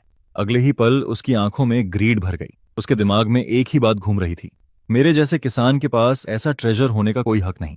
मुझे मारकर आर्टिफैक्ट छीन लेना चाहिए। लेकिन उसके मन में ये विचार पूरी तरह बन भी नहीं पाया था कि तभी फॉलन इमॉर्टल वैली के सेंटर से दुनिया हिला देने वाला एक्सप्लोजन गूंज उठा। बूम! स्पेस में अचानक बिना वार्निंग के एक विशाल क्रैक खुल गया। उसके अंदर से एंडलेस डिवाइन लाइट फूट निकली और उसके साथ इतनी घनी एंशिएंट स्पिरिचुअल एनर्जी बाहर निकली कि सांस लेना तक मुश्किल लगने लगा। सीक्रेट रेल्म खुल चुका था और उसी पल हर कोई पूरी तरह पागल हो गया। Holy sons, holy maidens, ancient clans के एयर्स, सब फ्रेश मीट देख चुके भेड़ियों की तरह टूट पड़े। हर किसी ने अपनी यूनिक पावर्स एक्टिवेट की और स्पेशल क्रैक की तरफ दौड़ पड़ा, क्योंकि सबको डर था कि अगर वो एक कदम भी पीछे रह गए तो इमॉर्टल वेनरेबल की इनहेरिटेंस किसी और के हाथ लग जाएगी। लेकिन मुझे बिल्कुल भी जल्दी नहीं थी। पहले मैंने ध्यान से चेक किया कि तीनों सैक्स में कहीं छेद तो नहीं है। फिर मैंने अपनी होई उठाकर जमीन पर हल्का टैप किया, जैसे हाथ में उसका बैलेंस चेक कर रहा हूं, और संतुष्ट होकर सिर हिला दिया। अपना सारा इक्विपमेंट उठाकर मैं धीरे धीरे स्पेशल क्रैक की तरफ चल पड़ा। लेकिन जैसे ही मेरा एक पैर अंदर गया, रोर! अचानक क्रैक की गहराई से ऐसी टेरिफाइंग ड्रैगन रोअर गूंजी जो सीधे आत्मा को कुचल सकती थी। अगले ही पल जो जीनियस सबसे पहले अंदर घुसे थे वो सब मक्खियों की तरह उड़कर पीछे फेंक दिए गए। एक एक करके वो जोर से जमीन पर जा गिरे। ये देखकर मैंने चुपचाप अपना पैर वापस बाहर खींच लिया। पहले मैं नीचे झुका और अपने सैक्स पर लगी धूल साफ की, फिर आखिर सिर उठाकर देखा कि हुआ क्या है। क्रैक के किनारे अंधेरे के अंदर से धीरे धीरे एक विशाल ड्रैगन हेड बाहर निकला। वो सैकड़ों फीट लंबा एक एंशिएंट ब्लैक ड्रैगन था। उसकी स्केल्स रात से भी ज्यादा काली थीं और उसके शरीर से निकलती टेरिफाइंग पावर ने पूरे आसमान को ढक लिया था। उस ब्लैक ड्रैगन की शक्ति साफ तौर पर नेसेंट सोल रेल्म से आगे निकलकर स्पिरिट ट्रांसफॉर्मेशन रेल्म में प्रवेश कर चुकी थी। कुछ ही पल पहले तक घमंड से भरे घूम रहे सारे जीनियसेस के चेहरे उसी समय सफेद पड़ गए। लेकिन इमॉर्टल वेनरेबल की इनहेरिटेंस का लालच इतना बड़ा था कि कोई पीछे हटने को तैयार नहीं था। लॉन गोशन ने दांत भींचे और सबसे पहले आगे बढ़ा। ये सीक्रेट रियलम की पहली ट्रायल है, सब मिलकर इसे तोड़ो। वो जोर से चिल्लाया और अगले ही पल उसने अपनी divine lightning dragon control art activate कर दी। 9 dragon shaped shadows purple gold light के पिलर्स में बदल गईं और पूरी ताकत से ब्लैक ड्रैगन की तरफ जा टकराईं। उसके तुरंत बाद याओची की Holi light, Shushan sword arts और काउंटलेस डिवाइन एबिलिटीज एक साथ फूट पड़ी। अगले ही पल पूरा आसमान ट्रेजर्स की रोशनी से चमक उठा, जबकि नेचुरल लॉज आपस में इंटरट्वाइन होने लगे। पूरा दृश्य ऐसा लग रहा था जैसे खुद आसमान टूटने वाला हो। लेकिन नतीजा बेहद शर्मनाक निकला। लगातार मेटेलिक क्लैंग्स की आवाजों के बाद माउंटेन्स फ्लैटन कर देने और सीज उलट देने वाली वो डिवाइन एबिलिटीज ब्लैक ड्रैगन की स्केल्स पर सिर्फ छोटी स्पार्क्स ही पैदा कर पाईं। वो उसकी डिफेंस तक नहीं तोड़ सकी। उसकी स्केल्स पर एक स्क्रैच तक नहीं आया। वो इमॉर्टल आर्ट्स कम और खुजली मिटाने की कोशिश ज्यादा लग रही थी। ब्लैक ड्रैगन खुद भी अब इरिटेट होने लगा था। उसने धीरे धीरे अपना विशाल मुंह खोला। भागो, पीछे हटो। लॉन्ग ओशन ने बस इतना ही चिल्लाया था कि पिच ब्लैक ड्रैगन ब्रेथ पूरे बैटलफील्ड पर स्वीपिंग करती हुई निकल गई। वहां कोई एक्सप्लोजन नहीं हुआ, कोई ड्रामेटिक क्लैश नहीं हुआ, सिर्फ कंप्लीट अनाइलेशन हुई। सेक्रेड लैंड्स के 3 डिसाइपल्स जो समय पर डॉज नहीं कर पाए, अपने ट्रेजर्स सहित उसी पल राख बन गए। इस बार सब सच में डर चुके थे। वो पागलों की तरह पीछे हटने लगे और अब कोई भी आगे बढ़ने की हिम्मत नहीं कर रहा था। लेकिन उसी डेफनिंग साइलेंस और डिस्पेयर के बीच मैं शांति से अपनी हो उठाए भीड़ के बीच से चलता हुआ सबसे आगे पहुंच गया, क्योंकि मैं ब्लैक ड्रैगन को देख ही नहीं रहा था। मेरी नजर तो उसके पीछे मौजूद जमीन पर टिक चुकी थी। एंशिएंट फॉर्मेशन के सेंटर में लगभग 10 म्यू चौड़ी 5 कलर्ड स्पिरिचुअल सॉइल हल्की रोशनी छोड़ रही थी। उससे निकलती लाइफ ऑरा इतनी घनी थी कि वो लगभग हवा में ओवरफ्लो हो रही थी। 10,000 ईयर्स ईरान स्पिरिट अर्थ। मेरी आंखें उसी पल चमक उठीं। मैंने अपने और फर्टिलाइजर के बीच खड़े उस विशाल ब्लैक ड्रैगन को देखा और मेरी भौहें और ज्यादा सिकुड़ गईं। आखिर मैं खुद को रोक नहीं पाया और सीधे उसकी तरफ देखकर चिल्लाया, तू बहुत बड़ा है, मेरी डिगिंग ब्लॉक कर रहा है, साइड हट। पूरा इलाका तुरंत शांत हो गया। लॉन्ग ओशन तो लगभग हंस ही पड़ा। उसकी नजरों में मैं सच में स्पिरिट ट्रांसफॉर्मेशन रियलम के डिमोनिक बीस्ट से बात करके उसे मनाने की कोशिश कर रहा कोई गनवार किसान था। लेकिन अगले ही पल ब्लैक ड्रैगन पूरी तरह फ्यूरियस हो गया। उसकी टेल इतनी ताकत से मेरी तरफ नीचे आई कि उससे पैदा हुई सोनिक एक्सप्लोजन ने आसपास की स्पेस तक डिस्टॉर्ट कर दी। ये हमला इतना खतरनाक था कि गोल्डन कोर या नासेंट सोल कल्टीवेटर्स तो दूर, खुद स्पेस तक उसके प्रेशर से मुड़ रही थी। चूतियनको का दिल ठंडा पड़ गया और उसने लगभग निराशा में आंखें बंद कर लीं। लेकिन मैंने डॉज करने की कोशिश तक नहीं की। टेल मेरे सिर पर गिरने ही वाली थी कि मैंने आलस से अपना दायां हाथ उठाया और उसे पकड़ लिया। बूम! वो टेल जो नासेंट सोल कल्टीवेटर की सोल तक क्रश कर सकती थी, अचानक मेरी हथेली में रुक गई। उसके पीछे की सारी काइनेटिक फोर्स मेरे हाथ को छूते ही ऐसे गायब हो गई जैसे कोई बबल फूटकर खत्म हो जाए। ऐसा लगा जैसे कुछ हुआ ही नहीं। आसपास खड़े सब लोग मुंह खोले, बस मुझे घूरते रह गए।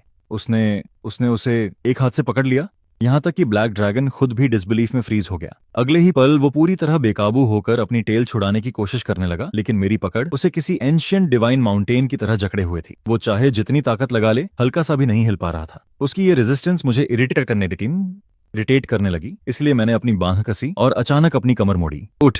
सिर्फ एक मोशन में मैंने 100 जांग लंबे उस spirit transformation realm black dragon को सीधे जमीन से उखाड़ लिया। उसकी टेल पकड़कर मैं उस विशाल ड्रैगन को हवा में ऐसे घुमाने लगा जैसे कोई जाइगैंटिक ब्लैक विंडमिल पूरे आसमान में रोरिंग कर रही हो। लॉन्ग एशियन का वही फॉलोअर जो पहले मुझ पर हंस रहा था, उसके पैरों से उसी पल ताकत निकल गई और वो सीधे जमीन पर गिर पड़ा। लेकिन मैं अब भी नहीं रुका था। मैंने देखा कि 10,000 ईयर्स ईरान स्पिरिट अर्थ के ऊपर एंशिएंट फॉर्मेशन प्रोटेक्शन बना रही है और मैंने एक पल भी हेजिटेट नहीं किया। मैंने सीधे ब्लैक ड्रैगन को उठाकर उसी फॉर्मेशन पर दे मारा। बूम!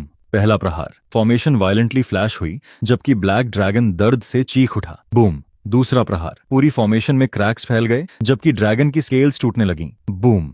तीसरा प्रहार। एंशिएंट फॉर्मेशन उसी पल एक्सप्लोड हो गई और बेचारा ब्लैक ड्रैगन आखिर इतनी बुरी तरह पटकने के बाद अपनी आखिरी सांस भी खो बैठा। मैंने उसकी कॉर्प्स को कैजुअली ऐसे फेंक दिया जैसे कोई मरा हुआ सांप डिच में फेंकता है। फिर मैंने अपनी हो जमीन पर डाली। अब मुझसे इंतजार नहीं हो रहा था। मैंने तुरंत अपना हार्वेस्ट ब्रांडेड सैक खोला, उसके अंदर से छोटा शवल निकाला, नीचे स्क्वाट किया और पूरी तेजी से स्पिरिट सॉइल भरना शुरू कर दिया जैसे कल नाम की कोई चीज ही नहीं हो। मेरे स्पिरिट सॉइल शवेल करने की क्रिस्प आवाज पूरे फॉलन इमॉर्टल वैली में गूंज रही थी और बाकी बचे सारे जीनियस कभी किनारे पड़े बेहोश ब्लैक ड्रैगन को देखते तो कभी मुझे खुशी खुशी अपने सैक्स में मिट्टी भरते देखते। उनकी सोच पूरी तरह काम करना बंद कर चुकी थी। लॉन्ग एशियन का चेहरा मौत जैसा सफेद पड़ चुका था जबकि उसका पूरा शरीर बेकाबू होकर कांप रहा था।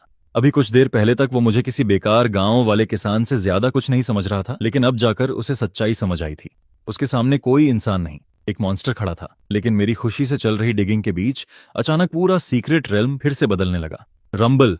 जमीन हिंसक तरीके से टूटने लगी। मेरे पैरों के नीचे मौजूद 10,000 ईयर्स ज़ीरान स्पिरिट अर्थ पूरे फॉलन इमॉर्टल वैली के साथ कांपने लगी। फिर अचानक जमीन की गहराई से एक अंधेरी और बॉटमलेस एबीस फटकर खुल गई। आसमान में ब्लड रेड लाइटनिंग फैल गई जबकि धरती के नीचे से ऐसी ऑरा फूटी जो ब्लैक ड्रैगन से 100 गुना ज्यादा टेरिफाइंग और 1000 गुना ज्यादा एंशिएंट थी। अगले ही पल एक ठंडी और घमंडी हंसी सीधे सबकी आत्माओं के अंदर गूंज उठी। 10,000 साल, पूरे 10,000 साल। आखिर इस लॉर्ड ने फिर से रोशनी देख ही ली। उसकी आवाज लगातार गूंजती रही जबकि पूरी दुनिया कांप रही थी। कौन सी इमॉर्टल वेनरेबल इनहेरिटेंस? ये पूरा सीक्रेट रेल्म तो सिर्फ तुम सबको यहाँ लाने के लिए रखा गया बेट था। इस युग का फ्रेश ब्लड एंड फ्लैश। सबके दिल उसी पल डूब गए। ये ट्रैप था। शुरू से अंत तक पूरा सीक्रेट रेल्म सिर्फ एक विशाल डिसेप्शन निकला। कुछ ही पलों बाद अबिस के अंदर से 10,000 जांग से भी ऊंचा हॉरिफाइंग शैडो धीरे धीरे ऊपर उठने लगा। उसका चेहरा साफ दिखाई नहीं दे रहा था, सिर्फ उसकी 2 आंखें दिख रही थीं जो एंडलेस ब्लैक होल्स की तरह अपने आसपास की हर चीज को निगल रही थीं। सिर्फ उसकी एक नजर ही चूतियन को जैसे नेसेंट सोल कल्टीवेटर की सोल तक तोड़ देने के लिए काफी थी। एंशिएंट क्लैन के एक एयर ने उसे तुरंत पहचान लिया और डर के मारे घुटनों पर गिर पड़ा। हेवंस वॉलोइंग ईविल इमॉर्टल, ये हेवंस वॉलोइंग ईविल इमॉर्टल की रेमनेंट सोल है, जिसे पहले इमॉर्टल वेनरेबल ने यहां सील किया था। तोंतियन नाम का वो डिमोनिक इमॉर्टल सबके डर का मजा लेता हुआ मुस्कुराया। पहले उसने कैजुअली हाथ उठाया और सीक्रेट डायमेंशन के एग्जिट पोर्टल को आसानी से मिटा दिया। उसके बाद सबने घबराकर अपने टेलीपोर्टेशन स्टोन्स क्रश किए, लेकिन कुछ नहीं हुआ। एग्जिट पूरी तरह सील हो चुका था। उस पल तक घमंड से भरे घूम रहे सारे होली सन्स और होली मेडन्स आखिर टूट गए। सबसे पहले लॉन्ग एशियन घुटनों पर गिरा। डर से उसका पूरा शरीर कमजोर पड़ चुका था और वो बार बार सिर जमीन पर मारते हुए चिल्ला रहा था, ग्रेट डेमोनिक इमॉर्टल, मैं शेनो सेक्रेड लैंड का होली सन हूँ। मेरा ब्लड आपके काम जरूर आएगा। कृपया मेरी जान बख्श दीजिए। याओची की होली मेडन भी डर से पूरी तरह सफेद पड़ चुकी थी। रोते चिल्लाते हुए कह रही थी कि वो स्लेव बनने के लिए तैयार है। बाकी सबका हाल भी अलग नहीं था। हर कोई डर से कांप रहा था और अपनी सारी शर्मनाक साइड बाहर निकाल चुका था, पूरी तरह कल्टीवेटर्स की डिग्निटी को मिटाते हुए। टोनतियान संतुष्टि से मुस्कुराया, फिर उसने अचानक गहरी सांस ली। बाहर घुटनों पर पड़े कई गोल्डन कोर कल्टीवेटर्स प्रतिक्रिया देने से पहले ही सूख गए। उनका फ्लैश, कल्टीवेशन और सोल सब खिंचकर लाल रोशनी की स्ट्रीम्स में बदल गए और सीधे डिमोनिक इमॉर्टल के मुंह में चले गए। जमीन पर सिर्फ सूखी हुई कॉर्प्सेस बचीं। उस समय तक सारी उम्मीद पूरी तरह खत्म हो चुकी थी और उस डिस्पेयर, क्राइंग और स्क्रीमिंग से भरी जगह में सिर्फ मैं अलग था। मुझे उसकी किसी बात से कोई फर्क नहीं पड़ रहा था। इस समय मेरी सबसे बड़ी समस्या थी हवा। एबिस से निकल रही ईविल विंड बहुत ज्यादा तेज थी, इतनी कि मेरी आंखें तक ठीक से नहीं खुल पा रही थीं। और सबसे जरूरी बात, वो बार बार मेरे फर्टिलाइजर सैक को उड़ाने की कोशिश कर रही थी। इसलिए मैंने सबसे पहले उस सैक को कसकर पकड़ लिया जो पहले से आधा स्पिरिट सॉइल से भर चुका था। फिर हवा से लड़ते हुए उसे मजबूती से बांधा और ऊपर से एक बड़ा डर्ट चंक रख दिया ताकि वो उड़ न जाए। मैं सच में परेशान था कि कहीं फर्टिलाइजर का एक ग्रेन तक हवा में न उड़ जाए। नेचुरली डिमोनिक इमॉर्टल ने यह सब देखा। जबकि बाकी सब लोग घुटनों पर थे या उनकी लाइफ फोर्स खींची जा रही थी, मैं एक ऐसा मॉर्टल जिसके शरीर में स्पिरिचुअल पावर का जरा सा भी निशान नहीं था, वहां बैठा मिट्टी की बोरी बचा रहा था। टोनतियन उसी पर इरिटेट हो गया। एक मामूली मर्टल मेरे सामने डिसरिस्पेक्ट दिखाने की हिम्मत करता है? उसकी बात खत्म होते ही उसने हैंडसील बनाया और सीधे ऐसी फोरबिडन टेक्निक इस्तेमाल कर दी जो इस दुनिया के लॉज से भी ऊपर थी, द ग्रेट आर्ट ऑफ कर्म सीजर। अगले ही पल हर दिशा से काउंटलेस इनविजिबल थ्रेड्स अचानक प्रकट हुए और तुरंत मेरी आर्म्स, लेग्स, नेक और फॉरहेड के बीचों बीच लिपट गए।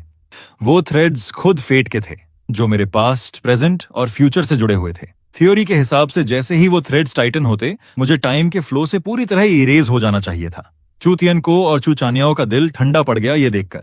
लेकिन लॉन्ग एसन के चेहरे पर अचानक ऐसी एक्सप्रेशन आई जैसे उसे आखिरी उम्मीद मिल गई हो। उसके चेहरे पर रोने से भी बदसूरत मुस्कान फैल गई। सीधा फेट पर हमला। इस बार ये जरूर मरेगा। लेकिन 1 सेकंड बीता, फिर 10 सेकंड, फिर पूरा 1 मिनट, और मैं अब भी वहीं वैसे का वैसा खड़ा था। सिर्फ इरेज होना तो दूर, मेरे कपड़ों पर एक नई रिंकल तक नहीं आई। डिमोनिक इमॉर्टल तोनतियन पूरी तरह फ्रीज हो गया। उसे साफ महसूस हो रहा था कि फेट थ्रेड्स पूरी ताकत से मुझ पर लिपटे हुए हैं और लॉ टेक्निक पूरी तरह एक्टिवेट है, लेकिन मैं बिल्कुल अनमूव्ड खड़ा था। उसके लिए यह ऐसा था जैसे कोई स्पाइडर सिल्क से पूरे यूनिवर्स को खींचने की कोशिश कर रहा हो। आखिर मुझे खुद लगा कुछ गड़बड़ है। मैंने नीचे देखा उन चिपचिपी चीजों की तरफ जो मेरे शरीर से लिपटकर हाथ पैर हिलाने में दिक्कत कर रही थीं, और मेरी भौहें तुरंत सिकुड़ गईं। मेरी नजरों में वो कोई ग्रैंड लॉ ऑफ डेस्टिनी नहीं था। वो बस ऐसा लग रहा था जैसे किसी शरारती बच्चे ने मुझे स्पाइडर वेब्स में लपेट दिया हो, और सबसे खराब बात, वो मेरे काम में बाधा डाल रहा था। फिर सबकी डरी हुई आंखों के सामने मैंने धीरे धीरे अपने रफ और कैलस्ड हैंड्स आगे बढ़ाए। वही बड़े हाथ जिनके नाखूनों के नीचे अब भी ताजा मिट्टी फंसी हुई थी, ऐसी चीज की तरफ जिसका कोई फॉर्म नहीं होना चाहिए था और जिसे कभी छुआ नहीं जा सकता था। फेट थ्रेड्स जिन्हें आमतौर पर सिर्फ सोल्स महसूस कर सकती थीं, मैंने उन्हें कैजुअली अपने बेयर हैंड से पकड़ लिया। यूनिवर्स लॉज से बने वो थ्रेड्स मेरी हथेलियों में मजबूती से जकड़ लिए गए। टोनतियन उसी पल डिसबिलीफ में चीख पड़ा, इम्पॉसिबल! फेथ थ्रेड्स खुद लॉज की मैनिफेस्टेशन है। एक ह्यूमन मर्टल बॉडी लॉज की रूट्स को कैसे छू सकती है? आखिर तुम हो क्या? लेकिन मैंने उसे पूरी तरह इग्नोर कर दिया। मैंने बस हाथों में पकड़े उन थ्रेड्स को कुछ बार खींचकर उनकी स्ट्रेंथ चेक की, फिर इरिटेशन भरे चेहरे के साथ उसकी तरफ देखा। ओए, ये टूटी फूटी स्ट्रिंग्स किस लिए हैं? मेरे ऊपर क्यों लपेट रखी हैं? क्या मुझे स्वेटर बुनने का प्लान है? पूरी दुनिया शांत हो गई। याओची की होली मेडन ने एक पल के लिए सांस लेना बंद कर दिया और वहीं बेहोश होकर गिर पड़ी। लॉन्ग ओशन का दिमाग पूरी तरह ब्लैंक हो चुका था, जबकि उसके मुंह के कोने से धीरे धीरे लार बह रही थी और उसे खुद एहसास तक नहीं था। वो डेस्टिनी लॉज थे और मैं उन्हें नैटिंग स्ट्रिंग्स बोल रहा था। लेकिन साफ था कि अब मेरा पेशेंस खत्म हो चुका था। मैंने अचानक फेथ थ्रेड्स पर अपनी पकड़ कस दी और मेरी आर्म्स की मसल्स ऐसे उभर गईं जैसे एंशिएंट ड्रैगन्स नींद से जाग रहे हों। अगले ही पल मेरी बाहों से टेरिफाइंग स्ट्रेंथ फूट पड़ी। पूरा सीक्रेट रेल्म हिंसक तरीके से कांपने लगा। सिर्फ थ्रेड्स नहीं, पूरी दुनिया हिल रही थी। आसमान की ब्लड रेड लाइटनिंग अचानक गायब हो गई, जबकि जमीन एंडलेस क्रैक्स से भर गई। स्पेस खुद शैटर्ड ग्लास की तरह फ्रैक्चर्स से भरने लगी। लेकिन सबसे हॉरिफाइंग चीज थी तुनतियन का विशाल बॉडी। फेट थ्रेड्स के जरिए मैं उसे धीरे धीरे हेवन से जबरदस्ती नीचे खींच रहा था। मेरे पैरों के नीचे की जमीन गहराई तक धंस गई, जबकि मैंने अपनी आर्म्स पूरी लिमिट तक स्ट्रेच की और फिर धीमी आवाज में कहा, ब्रेक। अगले ही पल क्रैक! वो आवाज हवा में नहीं गूंजी, वो सीधे सबकी सोल्स के अंदर एक्सप्लोड हुई। फिर उसके बाद सैकड़ों, हजारों, काउंटलेस स्नैपिंग साउंड्स लगातार गूंजने लगे। डेस्टिनी थ्रेड्स जो एग्जिस्टेंस और फेट को रिप्रेजेंट करते थे, उन्हें सबसे प्योर, वायलेंट और अनरीजनेबल तरीके से डिस्ट्रॉय किया जा रहा था।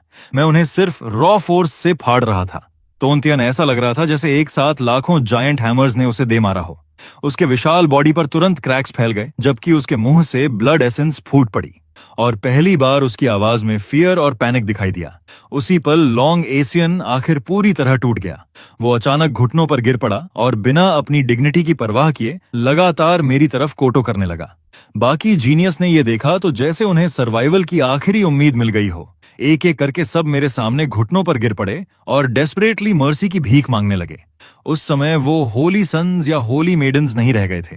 वो सिर्फ ऐसे मॉर्टल्स थे जिनका फेथ किसी मिरेकल से भी परे मौजूद चीज के सामने डर से टूट चुका था। लेकिन तब तक डेमोनिक इमॉर्टल पूरी तरह इंसेन हो चुका था। सबको मेरे सामने घुटनों पर झुकते देखकर उसके अंदर बची आखिरी सैनिटी भी ह्यूमिलिएशन और टेरर से फट गई। उसने पागलों की तरह चीखते हुए कहा, मॉन्स्टर, तुम एक मॉन्स्टर हो। अगर मैं नहीं बच सकता तो ये दुनिया, ये ब्लड सैक्रिफाइसेस, और तुम भी मेरे साथ दफन हो जाओगे।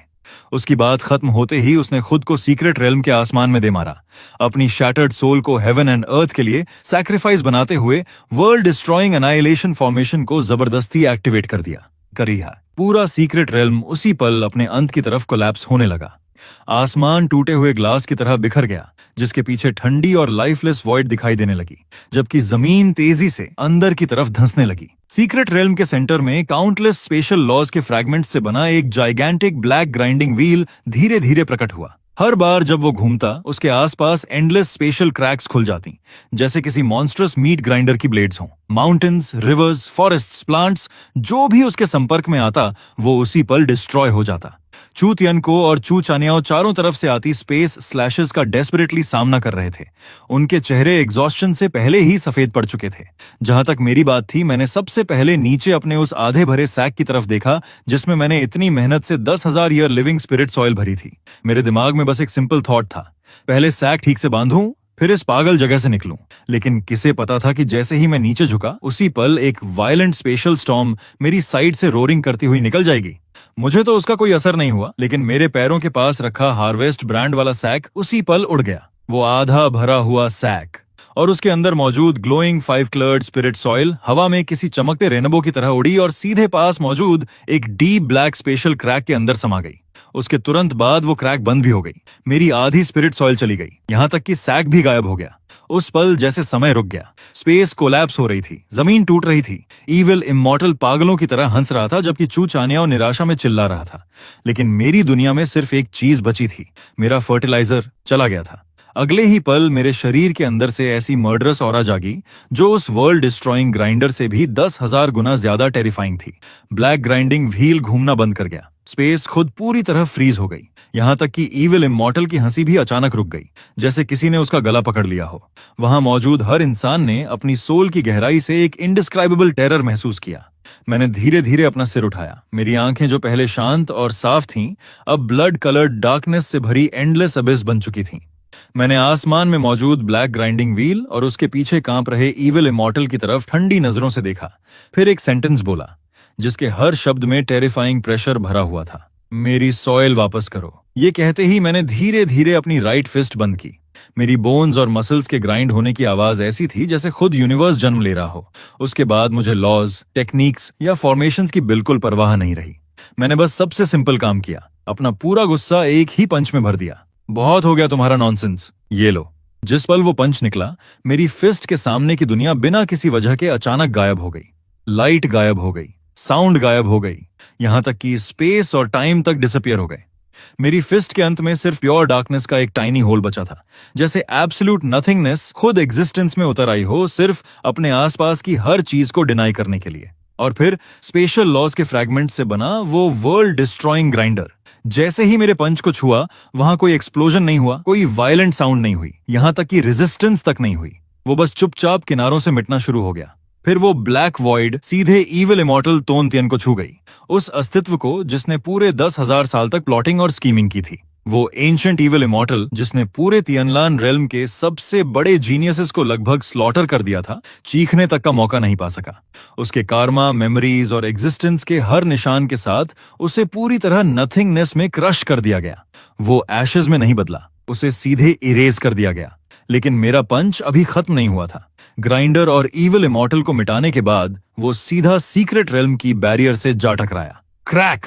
एक तेज आवाज गूंजी जिसने सबकी सोल्स तक हिला दी, और अगले ही पल पूरा ब्लड रेड स्काई टूटे हुए ग्लास की तरह बिखर गया। बिलियंस ऑफ ब्लैक क्रैक्स पूरे सीक्रेट रेल्म में फैल गईं। फिर अगले ही सेकंड वो पूरा मिनिएचर वर्ल्ड अंदर से सिर्फ मेरे एक पंच की वजह से डिस्ट्रॉय हो गया। फ्रैगमेंटेड स्पेस हर दिशा में बिखर गई, जबकि सबके पैरों के नीचे की जमीन गायब हो गई। सारे सर्वाइवर्स एक साथ नीचे गिरे, और जब उन्होंने दोबारा आंखें खोली तो वो सेंट्रल स्टेट के फॉलन इमॉर्टल वैली में फेंके गए पुराने सैक्स की तरह जमीन पर आकर गिरे। आसमान के ऊपर एक इनॉर्मस ब्लैक होल दिखाई दे रहा था, जैसे किसी ने हेवन का एक हिस्सा जबरदस्ती उखाड़कर हटा दिया हो। सिर्फ उसे देखना ही टेरिफाइंग था। लॉन्ग ओशन, याओची की होली मैडेन, चू तियान को सब जमीन पर फैले हुए कांप रहे थे।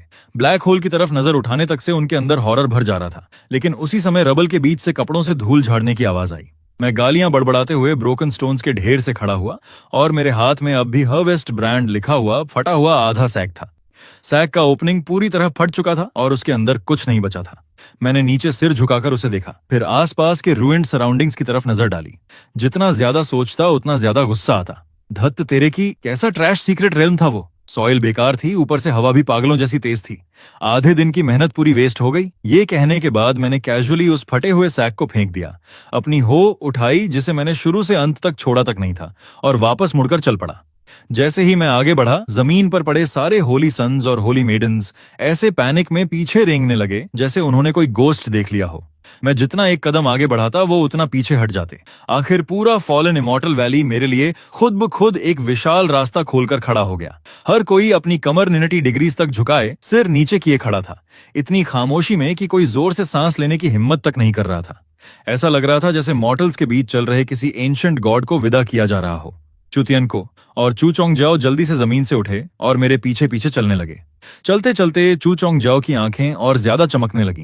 पहले उसने मेरी पीठ की तरफ देखा जहां मैं अपनी हो घसीटते हुए चल रहा था, फिर उसने सिर उठाकर आसमान में मौजूद इनॉर्मस ब्लैक होल को देखा। ऐसा लगा जैसे उसके दिमाग के अंदर थंडर एक्सप्लोड हुआ हो और उसे अचानक एनलाइटनमेंट मिल गई हो। कौन सा सोर्ड पाथ, कौन से लॉज, कौन सी डिवाइन एबिलिटीज, ये सब मीनिंगलेस हैं। एब्सोल्यूट स्ट्रेंथ के सामने हर ट्रिक और टेक्निक सिर्फ इल्यूजन है।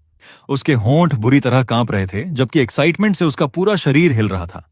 वो लगातार खुद से बड़बड़ाता जा रहा था। अब समझ आया। दाओ gave birth to one, one gave birth to two, two gave birth to three, and three gave birth to all things. लेकिन all things का origin, क्या वो हमेशा से वही नहीं था? यही है, यही असली आंसर है। उसी दिन से उसने तय कर लिया कि वो अब सोर्ड्समैनशिप प्रैक्टिस नहीं करेगा।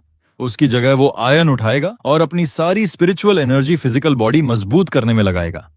वहीं दूसरी तरफ मुझे उसकी किसी स्ट्रेंज रियलाइजेशन से कोई मतलब नहीं था। मेरे दिमाग में सिर्फ वही आधा सैक घूम रहा था जो उड़ गया था। जब तक मैं चीनियन सेक्ट के माउंटेन्स के पीछे मौजूद छोटे कोर्टयार्ड में वापस पहुंचा, तब तक आसमान अंधेरा हो चुका था। 10,000 ईयर स्पिरिट सॉइल का आधा सैक खो देने की वजह से मेरा मूड बेहद खराब था। लेकिन जब मैंने फटे हुए सैक को उलट पलट कर देखा तो सबसे नीचे से 5 क्लर्ड स्पिरिट सॉइल की छोटी सी हैंडफुल अचानक बाहर गिर पड़ी। वो ज्यादा नहीं थी, लेकिन कुछ न होने से तो बेहतर थी। मेरी आंखें तुरंत चमक उठी। मैंने जल्दी से उस प्रेशियस फर्टिलाइजर को उठाया और केयरफुली अपनी स्पिरिट राइस फील्ड में फैला दिया। जैसा मैंने सोचा था वैसे ही कई स्पिरिट राइस स्टॉक्स तुरंत विजिबली हेल्थियर और वाइब्रेंट हो गए। उनकी लीव्स लाइफ से भरी हुई दिख रही थीं और उनके आसपास की वाइटैलिटी ऑरा भी नोटिसेबली थिक हो गई। आखिरकार मेरे चेहरे पर पहली बार सैटिस्फाइड स्माइल आई। कम से कम ये ट्रिप पूरी तरह वेस्ट नहीं गई। लेकिन जैसे ही मैं संतुष्ट होकर अंदर जाकर खाना बनाने की सोचने लगा, बूम! अचानक आसमान में डेफनिंग थंडर फूटा। मैंने जैसे ही ऊपर देखा, मेरा एक्सप्रेशन तुरंत डार्क हो गया। जो नाइट स्काई अभी साफ था, वो अब समहाउ एक जाइगेंटिक 9 कलर ट्रिब्यूलेशन क्लाउड से पूरी तरह ढक चुका था। क्लाउड्स के अंदर लाइटनिंग स्नेक्स पागलों की तरह नाच रहे थे, जबकि एंडलेस फ्लैशेस पूरे हेवेंस को रोशन कर रही थीं। आसमान से धीरे धीरे ऐसी टेरिफाइंग प्रेशर उतर रही थी कि पूरे त्यानलन रियलम का हर लिविंग बीइंग डर से कांपने लगा। मैं उस ट्रिब्युलेशन क्लाउड को घूरता रहा, जबकि मेरी ब्राउज और ज्यादा सिकुड़ गईं। चेहरा अनॉयंस और वरी से भर गया। अब क्या हुआ? मौसम अचानक फिर क्यों बदल गया? कहीं जोरदार बारिश तो नहीं होने वाली? मैंने अभी अभी फील्ड में फर्टिलाइजर डाली है, उम्मीद है बारिश उसे बहाकर नहीं ले जाएगी। वहीं दूसरी तरफ त्यानलन रेल्म के बाहर एंडलेस केओस ऑफ कॉस्मोस के अंदर टाइम रिवर के ऊपर साइलेंटली फ्लोट कर रहे इमॉर्टल पैलेस में काउंटलेस स्टार्स के स्केलेटन से बने मैग्निफिसेंट इमॉर्टल हॉल के भीतर एक जोड़ी जाइगेंटिक आईज, जो पता नहीं कितने टेंस ऑफ थाउजेंड्स ईयर्स से बंद थीं, अचानक खुल गईं। उन आंखों में कोई इमोशन नहीं था, सिर्फ एब्सोल्यूट ऑर्डर और सुप्रीम मैजेस्टी थी। फिर एक ठंडी आवाज, जो खुद हेवन लॉज जैसी लग रही थी, पूरे इमॉर्टल रेल्म में गूंज उठी। लोअर रेल्म में किसी ने प्योर फिजिकल स्ट्रेंथ से कार्मिक लॉज के वेब को डिस्ट्रॉय कर दिया, जिसे मैंने पर्सनली एस्टैब्लिश किया था। बहुत पहले मैंने उस वर्ल्ड से बॉडी कल्टीवेशन का पाथ खुद काट दिया था। फिर वहां ऐसा बीइंग कैसे पैदा हुआ? उसे जिंदा रहने की अनुमति नहीं दी जा सकती। मेरा डिक्री जारी करो, great 9 heavens divine lightning formation activate करो और उस वर्ल्ड को पूरी तरह पर्ज कर दो। कर्मा को करेक्ट करो।